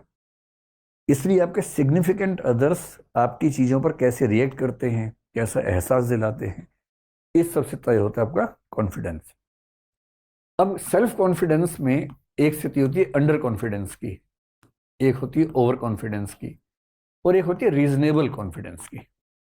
इसका पैमाना क्या होता है, बड़ा सरल सा पैमाना है। खुद आसान नहीं होता, कम से कम एक आध व्यक्ति आपके आसपास ऐसा चाहिए जो आपका दोस्त भी हो और समझदार भी हो, जिससे आप कह सके कि देखो यार, मुझे ऐसा लगता है कि मैं, सेल्फ कंसेप्ट मेरा बिगड़ा हुआ है, डिस्टॉर्टेड है। बहुत योग्य व्यक्ति अंडर कॉन्फिडेंट हो सकता है, कि है बहुत योग्य, पर उसने सबकी नजरों में यही देखा कि वो कुछ भी नहीं जानता। मैं ऐसे कई बच्चों को देखता हूं, इतने योग्य हैं पर कॉन्फिडेंस रत्ती भर नहीं है उनके अंदर। और ऐसे भी हैं कि योग्यता उतनी नहीं है लेकिन कॉन्फिडेंस चरम पे रहता है, नार्सिसिज्म के आसपास रहता है। तो जिस व्यक्ति में कॉन्फिडेंस उसकी योग्यताओं से कम है या ज्यादा है, इसका मतलब उसका सेल्फ का कंसेप्ट डिस्टॉर्टेड है, बिगड़ा हुआ है, उसे सुधारना है। उसे सुधारने का सरल सा तरीका है, या तो किसी मनोवैज्ञानिक से मिलना चाहिए। और मनोवैज्ञानिक से मिलना ऐसी बुरी बात नहीं होती है। भारतीय समाज में लगता है कि पागल हो क्या, मनोवैज्ञानिक से मिलोगे, अरे पागल हो गया, पागल हो गया। ये ड्रामा नहीं करना है। जैसे तन बीमार होता है वैसे मन भी बीमार होता है। तन बीमार हुआ, खट से डॉक्टर के पास चले गए, मन बीमार हुआ, उसको लेके घूम रहे हैं ऐसे। क्या मतलब है इस बात का। किसी बढ़िया मनोवैज्ञानिक से मिलना उतना ही जरूरी है जितना खांसी होने पर डॉक्टर से मिलते हैं, कोविड हुआ इंजेक्शन लगवाने गए, तो मन भी तो बीमार होता है। किसी ऐसे समझदार व्यक्ति से मिलके उससे पूछना चाहिए। वो क्या करेगा, वो आपकी क्षमताओं को टेस्ट करेगा और फिर वो ये देखेगा, बहुत सारी स्टेटमेंट्स पे ऐसे टेस्ट लेके देखेगा कि आपका कॉन्फिडेंस कितना है और आपका कॉन्फिडेंस आपकी क्षमताओं से मैच करता है कि नहीं मैच करता है। अगर मनोवैज्ञानिक से न भी मिलने का मन हो, कोई समझदार व्यक्ति ऐसा कर सकता है। बस 2-4 दिन आपके साथ बातचीत करे ठीक से, और वो अंदाजा लगा पाएगा कि आपकी जो क्षमताएं हैं, आपका कॉन्फिडेंस उससे बहुत ज्यादा या बहुत कम तो नहीं, थोड़ा बहुत ऊपर नीचे तो स्वाभाविक बात है, बहुत ज्यादा या कम है तो गड़बड़ है। और तरीका वही है, आपकी क्षमताओं का टेस्ट देना पड़ेगा। जैसे मुझे कई बच्चे बोलते हैं हमें तो कुछ नहीं आता। मैं अपने घर में देखता हूँ एग्जाम से पहले बच्चे बोलने लगते हैं कुछ नहीं आता, कल एग्जाम है, कुछ नहीं आता, सब भूल गए, फेल हो जाएंगे, और हमेशा पास हो जाते हैं। तो मैं उनसे बोलता हूँ तुम यार टेंशन ना लो, फेल होगे तो मेरी जिम्मेदारी, तुम जाओ ना मस्त होके, जो दिमाग में है बस लिख के आ जाना, टेंशन मत लेना। क्योंकि बेंचमार्क क्या है, एग्जाम से एक रात पहले आपके पाठ्यक्रम में 100 क्वेश्चन हैं और 100 में से आपको मान लीजिए 80 याद है, 20 याद नहीं हो पा रहे, आपका दिमाग उन 20 पे ही लगा हुआ है, ये भी याद नहीं, ये भी याद नहीं, ये भी याद नहीं, 80 पे ध्यान ही नहीं है आपका। और पेपर में क्या होना है, 10 क्वेश्चन आएंगे, उनमें से 8 करने हैं, और आपको 80 पहले ही आते हैं जिस पे आप ध्यान नहीं दे रहे हैं। इसी अक्सर क्या होता है कि तैयारी, मतलब एग्जाम से एक दिन पहले बच्चों का ये बोलना कि कुछ नहीं आता, और एग्जाम के बाद बड़ा अच्छा हुआ, ये बहुत स्वाभाविक है, क्योंकि बेंचमार्क्स दोनों के अलग अलग हैं और इसी तनाव में हमेशा रहते हैं। इसलिए क्षमताओं को टेस्ट करना बहुत जरूरी है। जैसे मेरे पास कोई बच्चा बोलता है कि मुझे लिखना बिल्कुल नहीं आता, मैं ये बात मानता ही नहीं जब तक वो लिख के ना दिखाए। जब वो लिख के देखता है तब मैं उसको बोलता हूँ कि भाई तुम्हारा परसेप्शन बहुत गलत है, आपकी भाषा और आपकी लेखन क्षमता लगभग 80% बच्चों से बेहतर है। और जब कोई एक्सपर्ट आपको ये बात बोलेगा तो वो क्या कर रहा है, वो सिग्निफिकेंट अदर बोल के बन के आपका सेल्फ का कंसेप्ट चेंज कर रहा है, और वही उसकी भूमिका होनी चाहिए। ठीक है जी। नमस्कार सर, मेरा नाम दीप्ति है जी। सर, शायर का ये कहना कि हर सांस ये कहती है कि हम हैं तो खुदा भी है, या शास्त्रों या धर्मों में हर धर्म का ये कहना कि ईश्वर अल्लाह सर्वशक्तिमान है, जिसने बनाई है दुनिया वही है, या संरचना और सृजन विनाश उसी से है, गॉड में भी गॉड कॉम्प्लेक्स है क्या, या नार्सिज्म की ये भी? देखिए, गॉड को मानने का मतलब ये है कि हम अपने अंदर गॉड कॉम्प्लेक्स नहीं लेके आ रहे। जैसे हमने मान लिया कि ये दुनिया किसी और ने बनाई है तो हम फ्री हो गए, ये हमने तो नहीं बनाई, ये हमने तो नहीं बनाई। भगवान कुछ भी कर सकता है, यानी मैं कुछ भी नहीं कर सकता। तो गॉड को मान लेने से इस बात की संभावना बढ़ती है कि नार्सिसिज्म हमें ना हो। ठीक है, इसलिए आप देखेंगे आमतौर पर जो लोग धर्म को बहुत गहराई से मानते हैं उनमें नार्सिसिज्म की टेंडेंसी आमतौर पर कम रहती है। नार्सिसिज्म वहां ज्यादा होगा जहां इंडिविजुअलिज्म ज्यादा होता है और रिलीजियस फेथ कम होता है। शायर वाली बात ठीक है, लेकिन शायर भी ये नहीं कह रहा कि उस पर नार्सिसिज्म है, वो कह रहा है कि हर सांस इस बात की गवाह है कि खुदा है। इसका मतलब मैं अगली सांस ले पा रहा हूं, इसका मतलब खुदा ने, ईश्वर ने मुझे अगली सांस बख्शी है। ये कहने में भी निहित है कि मेरी ताकत इस संसार में कुछ भी नहीं है, सारी ताकत ईश्वर की है। तो ईश्वर सर्वशक्तिमान, देखिए पहली बात तो सर्वशक्तिमान ईश्वर हर कोई नहीं मानता है। सर्वशक्तिमान ईश्वर कुछ धर्म मानते हैं, यहूदी मानते हैं, ईसाई मानते हैं, मुसलमान मानते हैं। बाकी धर्मों में ईश्वर अगर है भी तो सर्वशक्तिमान हर जगह नहीं होता है। जैसे भारतीय परंपरा में न्याय दर्शन में, वैशेषिक में ईश्वर है, योग में भी ईश्वर है, सर्वशक्तिमान नहीं। हाँ, वेदांत में सर्वशक्तिमान ईश्वर आता है। तो सर्वशक्तिमान ईश्वर हर जगह नहीं होता है, कुछ धर्मों में। लेकिन जैसे आप ईश्वर को सर्वशक्तिमान मानते हैं या अत्यंत शक्तिमान मानते हैं, उस अनुपात में हमारी शक्ति कम हो जाती है, और हमारी शक्ति का कम होना नार्सिसिज्म के न पनपने की संभावना बढ़ाता है। तो ठीक है, अगर आप मानते हैं तो मानना ठीक है, अच्छी बात है। सर, इसी की कंटिन्यूएशन में अगर वो जो श्लोक है यदा यदा ही धर्मस्य ग्लानिर्भवति भारत, तो अगर अधर्म पे धर्म की जीत के लिए कृष्ण कहते हैं कि मैं अवतार लूंगा, या कोई भी अगर ऐसा कहता है, तो उस पे भी तो वो अपने आप को एक सर्वोच्च उसमें रख रहे हैं क्या? हाँ, लेकिन यहाँ पर है ये ध्यान रखना है कि जब गीता में कृष्ण कह रहे हैं कि मैं अवतार लूंगा, तो कृष्ण वहां एक ह्यूमन बीइंग के रूप में नहीं कह रहे हैं, एक अवतार के रूप में कह रहे हैं। वो विष्णु, ईश्वर विष्णु के प्रतिनिधि के रूप में कह रहे हैं। तो ईश्वर का प्रतिनिधि अगर ये कहे कि मैं ईश्वर के आदेश पर आया हूं और ये करने के लिए आया हूं, तो इससे भी नार्सिसिज्म नहीं बढ़ता, क्योंकि वो एक मनुष्य नहीं कह रहा। जब कोई सामान्य मनुष्य ये कहने लगे तो नार्सिसिज्म है, लेकिन ईश्वर या ईश्वर का प्रतिनिधि कहे, क्योंकि ये बात ईसा मसीह भी कह रहे हैं पश्चिम में, ठीक ये बात कह रहे हैं, पर वहां फिर कंसेप्ट चेंज हो गया, वो ईश्वर की बात होगी। लेकिन यदि ये बात कोई सामान्य व्यक्ति कहने लग जाए तो चिंता की बात है। ठीक है, थैंक यू सर। सर मेरा नाम नितिन है। सर ये मैं थोड़ा सा ये समझना चाहूँगा कि नार्सिसिज्म की अगर कहीं से शुरुआत भी होती है, वैसे तो अपने आप ही काम करता है समाज में, लेकिन अगर इसकी कहीं शुरुआत होती है तो बेसिक जो नेसेसरी आइटम्स है उनका हम ये कहें कि इक्वली अगर डिस्ट्रीब्यूट नहीं हो रहा तो यहाँ से भी थोड़ा सा वो बढ़ सकता है। एग्जाम्पल के तौर पर जैसे कि जो गवर्नमेंट जॉब होती है या यूपीएससी का एग्जाम क्लियर करके मान लीजिए कोई अफसर बन जाते हैं, तो उनको ऐसे बेनिफिट भी मिलते हैं जो कि सबको मिलने चाहिए, इक्वली मिलने चाहिए, जैसे मेडिक्लेम और एडुकेशन, ये उनको नॉर्मल से थोड़ा बेहतर मिलती है। अब होता क्या है कि जब उनको एडुकेशन बेहतर मिली जो कि नॉर्मल लोगों को नहीं मिलती, तो वो अपने बच्चों पे भी दबाव डालते कि बेटा हमें वो नहीं मिला जो तुम्हें मिला, तो उन पे बेसिकली इनडायरेक्टली एक यहाँ से नार्सिसिज्म शुरू हो गया, क्योंकि उन्होंने उनके फादर ने कभी फेस नहीं करा, लेकिन अब उनको एक इनडायरेक्टली बेनिफिट मिल गया तो वो आगे अब इसको कंटिन्यू कर रही है। यहाँ से भी क्या नार्सिसिज्म की शुरुआत थोड़ी सी हो जाती है अगर जो बेसिक रेमिटेंस है वो इक्वली अगर ना हो तो। मतलब एक हाइपोथेसिस है, मान भी सकते हैं। आपका मानना यह है कि अगर बुनियादी सुविधाएं सबको बराबर मिलेंगी तो नार्सिसिज्म नहीं होगा। मतलब एक विचार के रूप में कह सकते हैं, क्योंकि जिन देशों में समाजवाद आया, सोवियत संघ एक जमाने में था, चीन भी खुद को समाजवाद का देश कहता ही है, क्यूबा में भी समाजवाद हम देखते हैं। सवाल यह है कि अगर समानता आने से नार्सिसिज्म खत्म हो जाएगा तो लेनिन और स्टालिन क्यों पैदा हुए, माओ क्यों पैदा हुआ, फिदेल कास्ट्रो क्यों पैदा हुआ, और नॉर्थ कोरिया भी समाजवादी देश है, किम जोंग उन क्यों पैदा हुआ। तो जिन देशों में समाजवाद स्थापित हुआ वहां भी नार्सिसिस्ट शासक हुए ही हैं। नार्सिसिज्म दक्षिण पंथ में देखे तो हिटलर से बड़ा नार्सिसिस्ट हमें नजर नहीं आता है। इसलिए मतलब मेरी असहमति है। एक विचार यह है कि समानता आने से समस्याएं दूर हो जाएंगी, एक विचार यह है कि समानता आने से समस्याओं की प्रकृति बदल जाएगी। मेरे ख्याल है समस्याएं बदल जाएंगी और पूरी समानता आ भी नहीं सकती। आप कितनी भी कोशिश करेंगे उसमें देने में समानता बराबर होगी, लेने में बराबर नहीं होगी। रिसेप्टर्स भी तो बराबर चाहिए ना, उसमें रिसीवर्स भी तो बराबर चाहिए लोगों के अंदर। अगर लोगों में क्षमताओं का ही अंतर है तो फिर कहीं ना कहीं विषमता पैदा हो जाएगी। और इसलिए वो एक आदर्श स्थिति कि सब पूरी तरह समान हो जाएं, ये काल्पनिक बात ज्यादा है। कार्ल मार्क्स का हसीन सपना ज्यादा है, लेकिन दुनिया का सच इसके नजदीक है नहीं।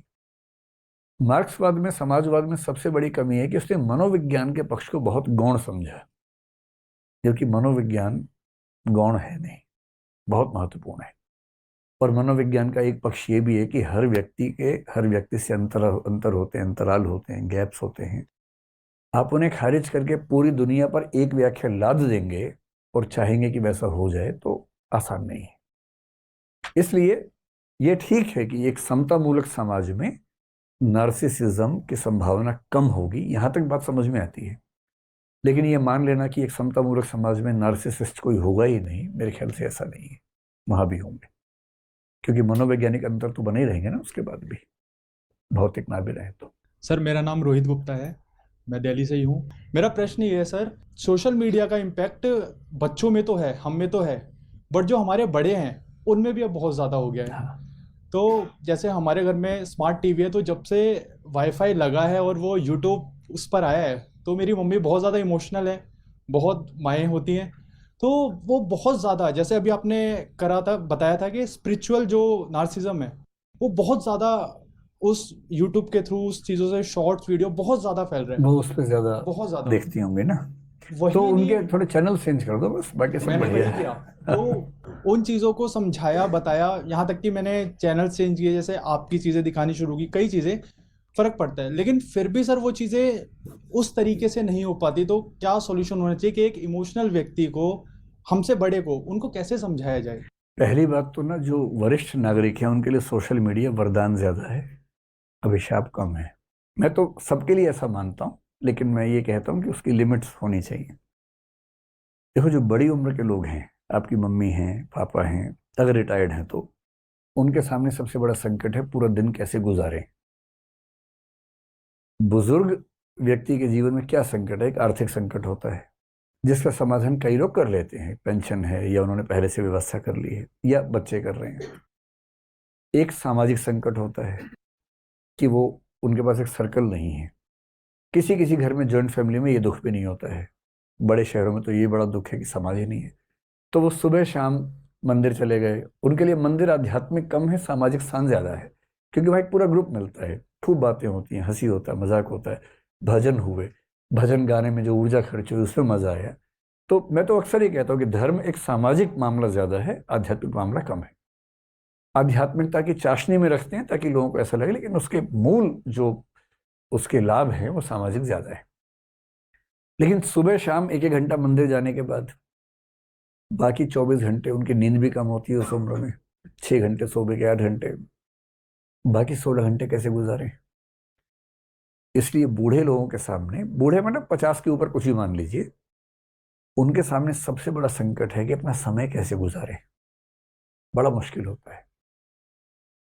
पहले टीवी चैनल्स में क्या था कि एक टीवी चैनल आता था, उसमें क्या देखें, शुरू भी शाम को होता था। कई चैनल्स आए, लेकिन दुर्भाग्य है कि हमारी रुचियां उससे खराब ज्यादा हुई, क्योंकि जो टीवी सीरियल्स आते थे वो हर घर के अंदर साजिशों पर ही केंद्रित रहते थे। ये अजीब हालत रही हमारे समाज के 10-20 साल तक कि हर घर में साजिशें ही चल रही हैं, प्यार मोहब्बत कहीं है ही नहीं। सोशल मीडिया ने बड़ा कमाल क्या किया कि अब व्यूअर के पास लाखों चॉइसेस हैं। इतनी चॉइसेस सैटेलाइट टीवी कभी दे नहीं सकता था, कभी नहीं दे सकता था। वो एक खबर चलाएगा, अगले 7 दिन तक क्या क्या नहीं करेगा उस खबर के नाम पे। तो सोशल मीडिया में ये है कि ऐसे हजारों चैनल्स हैं जो थोड़े से मैच्योर चैनल्स हैं, बेहतर चैनल्स हैं। बस ये कि एल्गोरिदम ऐसा है कि आपने एक चीज देखी बार बार आने लगती है, जब तक कि आप उस पर जाके ये ना कहेंगे डोंट रिकमेंड मी दिस। तो अगर आपकी मम्मी सोशल मीडिया पे आई है, पहली बात तो ये बधाई की बात है कि वो बहुत सीमित दुनिया से बाहर निकल पाए। अब ये है कि उनकी दुनिया इस सेंस में सीमित है कि वो सोशल मीडिया पे जानते नहीं कि क्या क्या है। ये आपकी जिम्मेदारी है उनको 10-20 बढ़िया चैनल्स एक बार दिखाना, एक बार वहां ले जाना, एक आध वीडियो दिखा देना, ताकि उनके रिकमेंडेशंस में वो वीडियो आते रहे। अगर उनका स्पिरिचुअल टेस्ट है, जो कि आमतौर पे 50-60 की उम्र के बाद लोगों का हो जाता है, स्पिरिचुअलिज्म में भी कुछ आपको ऐसे लोग मिलेंगे जो तार्किक और बढ़िया बात करते हैं, वो अंधश्रद्धा की बात नहीं करते हैं, वो दिखा दीजिए। हो सकता है कि स्पिरिचुअलिटी में ही उनका टेस्ट बेहतर हो जाए। और थोड़ा सा नॉन स्पिरिचुअल भी दिखाइए, केवल स्पिरिचुअल क्यों, थोड़ा सा मोटिवेशनल हो। कुछ ऐसे चैनल जो किसी ऐसी महिला ने बनाए हों जो अपना घर संभालती थी और उसके बाद उसने कुछ कमाल किया सोशल मीडिया पर, उसका चैनल दिखाइए। तो केवल वैरायटी देने की बात है, एक बार उनको अच्छा लगने लगेगा तो फिर मजा आ जाएगा। और स्टैंड अप कॉमेडी दिखाने से तो ये कि कम से कम जब भी मन दुखी हुआ, एक कॉमिक शो देख लिया और थोड़ा हंसी मजाक हो गया तो मन शांत हो ही जाता है। ठीक है सर, मेरा नाम हिमांशु है, मैं जलंधर से आया हूँ।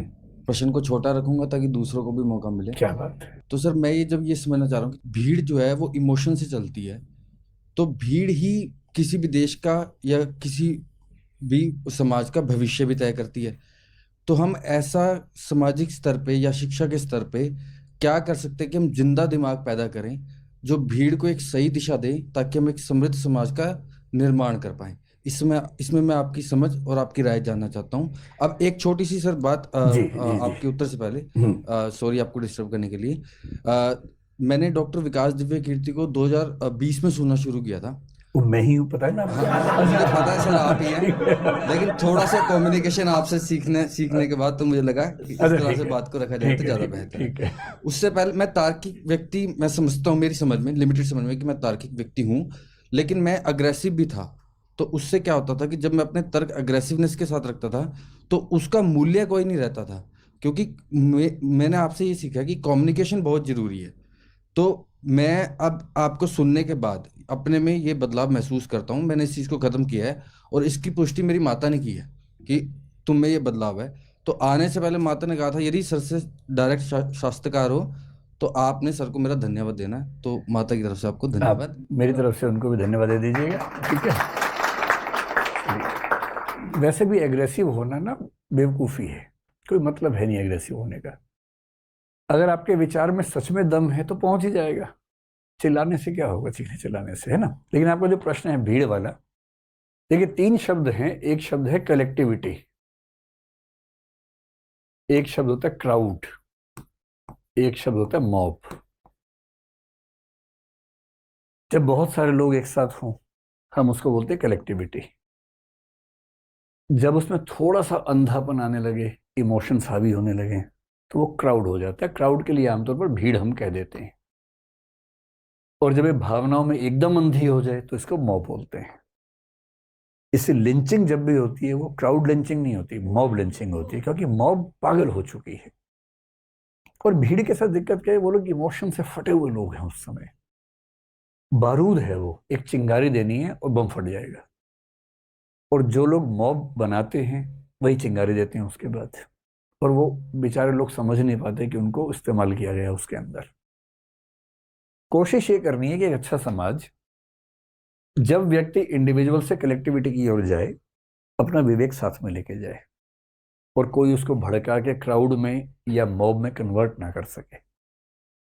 और ये कब होता है, जब किसी समाज में शिक्षा व्यवस्था, एक मात्रा तक धर्म व्यवस्था भी हो सकती है, परिवारों में जो परवरिश की व्यवस्थाएं हैं वो थोड़ी सी तार्किक हों, वैज्ञानिक हों, समझदारी से भरी हों। हमारी शिक्षा व्यवस्था में जो कमी मुझे लगती है सबसे बड़ी, वो ये कि हम बच्चे को चिंतनशील प्राणी नहीं बनाते। हम उसको रटना सिखाते हैं, याद करना सिखाते हैं। साइंस पढ़ रहे तो मोशन की परिभाषा ये, रटो इसको और ये जाके लिखाना। डेमोक्रेसी की परिभाषा अनडेमोक्रेटिक तरीके से रटवाई जा रही है, वो सब बच्चे वही लिख के आ रहे हैं डेमोक्रेसी क्या है। इतनी गहरी बातें जो स्कूल में पढ़ाई गई महसूस तो करवाई नहीं गई। क्लासरूम में टीचर और विद्यार्थी का संबंध शासक और शासित जैसा ज्यादा रहता है। अधिकांश स्कूलों में बच्चों को सवाल पूछने की आजादी नहीं है, उसको पिटाई का खतरा उनको होता है। जब तक बच्चे सवाल नहीं पूछेंगे, जब तक बच्चों को पढ़ाई में रुझान, मजा नहीं आने लगेगा, और जब तक पढ़ाई दिमाग से उतरकर दिल तक नहीं पहुंचेगी, जब तक साइंटिफिक टेम्परामेंट नहीं बनेगा। हमारे कॉन्स्टिट्यूशन में मूल दायित्वों में, फंडामेंटल ड्यूटीज में लिखा हुआ है साइंटिफिक टेम्पर डेवलप करना है। और साइंस पढ़ के भी साइंटिफिक टेम्पर डेवलप हो जरूरी नहीं है। बहुत सारे वैज्ञानिक लेबोरेटरी के अंदर साइंटिस्ट होते हैं, बाहर निकलते हैं अंधविश्वासी व्यक्ति हो जाते हैं। साइंटिफिक टेम्पर तब है जब साइंस की वैल्यूज आपके रोजमर्रा के जीवन में हो, कोई आपको अंधविश्वासी बना ही ना सके। आजकल चमत्कारों का बहुत क्रेज चल रहा है और वो देख के सच में लगता है कि ऐसा कैसे होता है। मैं खुद परेशान रहा हूं, और मेरी अपनी आदत ये है कि मैं बिना बात के विरोध, बिना बात के समर्थन करने से बचता हूं। तो आपको अजीब सा लगेगा, मैंने बहुत ढूंढ के एक टीचर को तलाशा भारत में कहीं से, जो मेंटलिज्म सिखाता है। उससे बात की, उसको दिल्ली बुलाया, 2 दिन मैंने उसकी क्लास अटेंड की, 8-10 घंटे मैंने पढ़ाई की उसके साथ। 50 तरह के चमत्कार और जादू उसने मुझे करके दिखाए। मैं हर बार परेशान हो गया कि ये कैसे हो गया, फिर उसने सिखाया। अब मैं वो सब कर सकता हूं। मैं अभी नहीं बताऊंगा क्योंकि मैंने उनसे वायदा किया कि मैं सारी पोल नहीं खोल सकता हूं, पर मुझे सारी चिंताएं दूर हो गई उसके बाद। कहने का भाव ये है कि एक ऐसा समाज जो किसी बात पर अंधविश्वास नहीं करता है, अंध अविश्वास भी नहीं करता है, जिस चीज पर संदेह है, संशय है, उसको स्टडी करता है, समझता है, चर्चाएं करता है, बहस करता है, वो बनता है जिंदा समाज। वो व्यक्ति होता है जिंदा आदमी। भीड़ से अलग होना अकेला क्राइटेरिया नहीं है। किसी मामले में भीड़ अगर ठीक है तो भीड़ के साथ भी होना चाहिए। समाज के साथ होना भी समझदारी है। पर यदि समाज गलत बात पे एक हुआ है तो आपको समाज से अलग होने का साहस भी होना चाहिए, विवेक भी होना चाहिए। और ये तभी है कि जब पढ़ने लिखने की, समझदारी की संस्कृति विकसित होगी।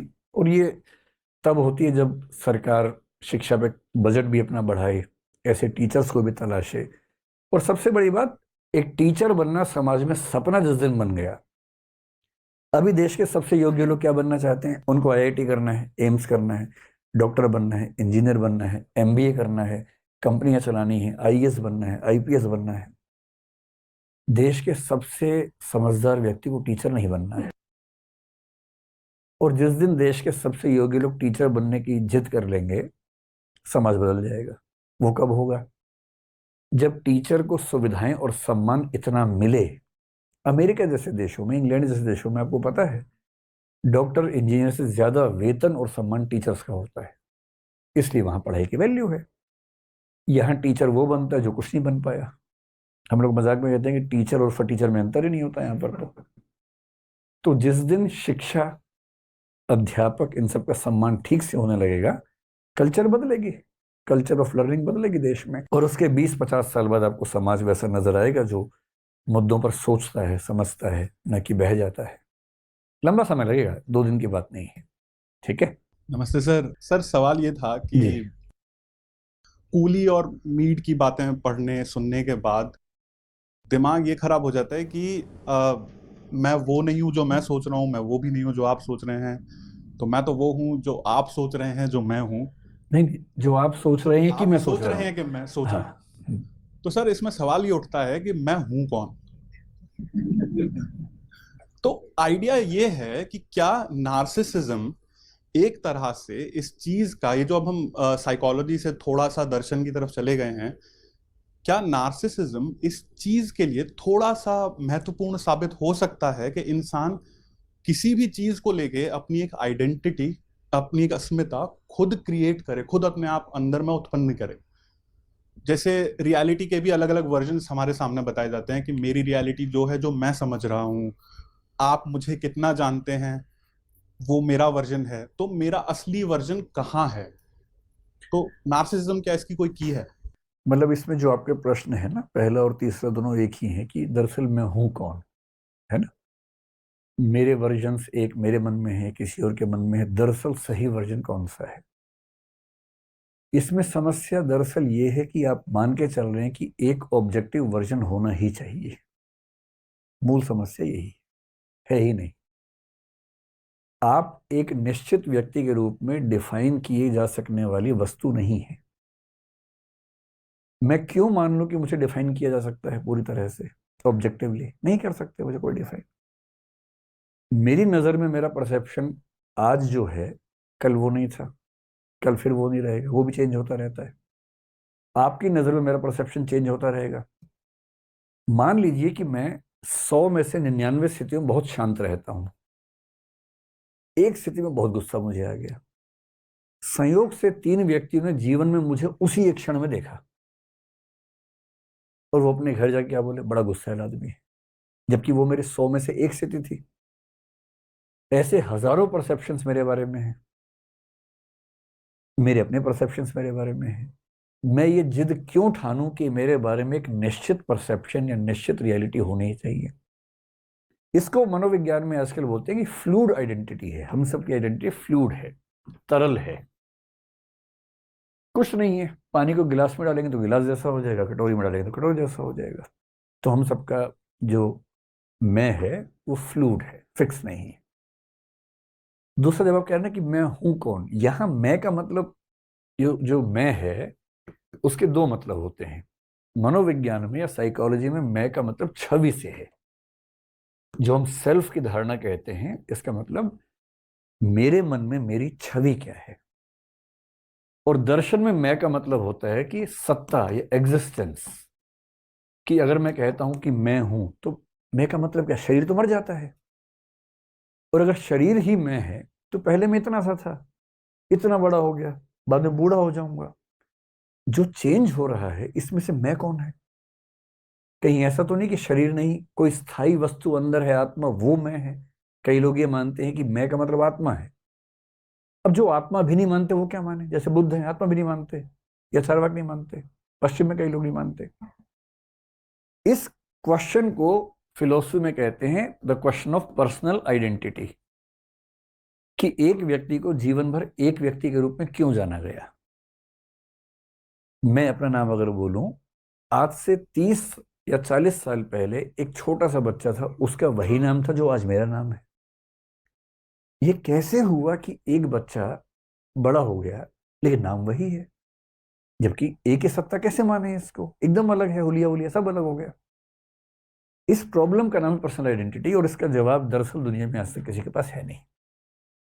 क्योंकि आत्मा अगर निश्चित रूप से सब लोग मानते तो शायद जवाब हो जाता, पर साइंस भी ये साबित करने के आसपास है कि बहुत आसान नहीं है साबित करना इसको, कि मानना आसान नहीं। तो अंत में लिंग्विस्टिक फिलोसफर्स में से कुछ ने, एक स्ट्रॉसन नाम के दार्शनिक ने कहा कि ये प्रश्न ही अवैध है, ये केवल भाषाई गलती है। ये बात बौद्धों ने भी कही थी संकेत के रूप में, कि नदी नहीं होती है। नदी क्या होती है? पानी की असंख्य बूंदें प्रवाह में चल रही हैं, आप उन सबको मिला के एक नाम दे दीजिए नदी। नदी केवल एक नाम है। ऐसे ही आप या मैं केवल एक नाम है। असंख्य परिवर्तनों को एक रूप में बांधने की कोशिश में हमने एक नाम दे दिया। नॉमिनलिज्म इस विचार को बोलते हैं, अपोहवाद भी कुछ लोग बोलते हैं। सिर्फ इतनी कोशिश है। इसलिए जब आप कह रहे हैं ना कि मैं कौन है, अगर मैं का सवाल साइकोलॉजी में है तो सेल्फ की छवि का सवाल है, और वो मैंने कहा फ्लूइड है, हजारों छवियां बनती रहेंगी। एक एवरेज उसका निकल जाता है समाज के दिमाग में, वो एवरेज रहता है। उसके बाद भी कुछ लोग उस एवरेज से अच्छा, कुछ एवरेज से बुरा आपको मानेंगे, इसमें कुछ नहीं कर सकते। और मैं की सत्ता आज तक किसी को नहीं पता लगा कौन है। तो हम भी जिज्ञासु व्यक्ति हैं, और मैं तो हमेशा ये कहता हूँ कि फिलॉसफी पढ़ो, साइकोलॉजी पढ़ो, तो निष्कर्ष ढूंढने की जिद मत करना। आज तक निष्कर्ष नहीं मिला, ये भी एक निष्कर्ष है, और यदि आप इस निष्कर्ष तक ठीक से पहुंच गए तो ज्ञान और विनम्रता दोनों साथ में रहेंगे। वरना ज्ञानी आदमी में नार्सिसिस्ट होने की बहुत टेंडेंसी होती है। वो अपना सिद्धांत बनाता है, फिर फूल जाता है कि यही अंतिम सच है। कोई अंतिम सच नहीं है भाई, सबको अपनी अपनी राय लगता है कि ठीक है, भविष्य तय करेगा क्या सच है। ठीक है। नमस्कार सर, मेरा नाम शशांक कश्यप है। सर मेरा सवाल ये है कि आज एक कल्चर बहुत ज़्यादा चला हुआ है यूएस के अंदर, जिसे कहते हैं सेल्फ लव। हाँ। यानी कि सेल्फ लव के माध्यम से वो ये कहना चाहते हैं कि हम जैसे भी है खुद को स्वीकार करें। पर कभी कभी ऐसा भी होता है सर कि जो सेल्फ लव होता है वो काफ़ी सेल्फ हार्मिंग भी होता है।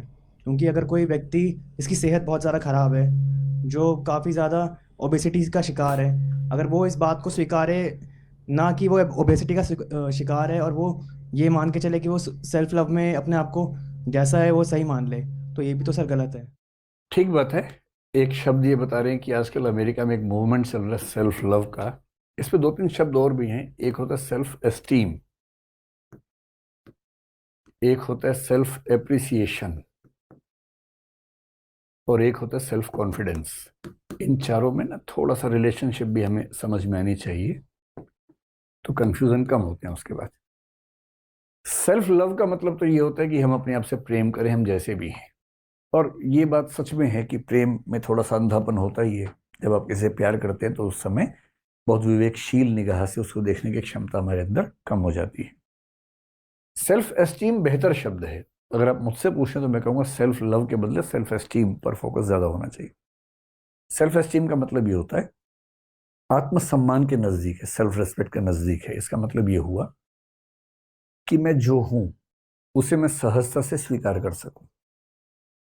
मुझे अपनी अच्छाइयों का भी पता हो, और ये भी पता हो कि मेरी अच्छाइयाँ बाकियों की तुलना में कितनी हैं। कुछ लोग मुझसे ज़्यादा अच्छे इस मामले में हैं, कुछ इस मामले में मुझसे कमज़ोर हैं, और मुझे अपना सही स्टेटस पता हो, अपनी कमज़ोरियाँ भी पता हो, अपनी कमज़ोरियों को दूर करने का प्रयास भी मैं कर रहा हूँ, और मैं अपने उस प्रयास को लेके भी अपने प्रति गौरव का भाव महसूस कर सकूं। तो सेल्फ एस्टीम एक ऐसा कंसेप्ट है जिसमें अपने आप से प्रेम करने के साथ अपनी कमियों को स्वीकार करने का आग्रह भी है, कमियों को दूर करने का आग्रह भी है। इसलिए अगर आप मुझसे पूछेंगे तो self love can lead to narcissism, लेकिन सेल्फ एस्टीम पर फोकस करते रहें तो बेहतर होता है। अपनी कमियां, अच्छाइयां, इन सबको समझना, उनके साथ सहज होना कि भाई ये व्यक्ति मुझसे अच्छी बांसुरी बजा लेता है, मैं नहीं बजा पाता, कोई बात नहीं, मैं इससे बेहतर ये काम कर लेता हूँ। हर व्यक्ति हर काम नहीं कर सकता।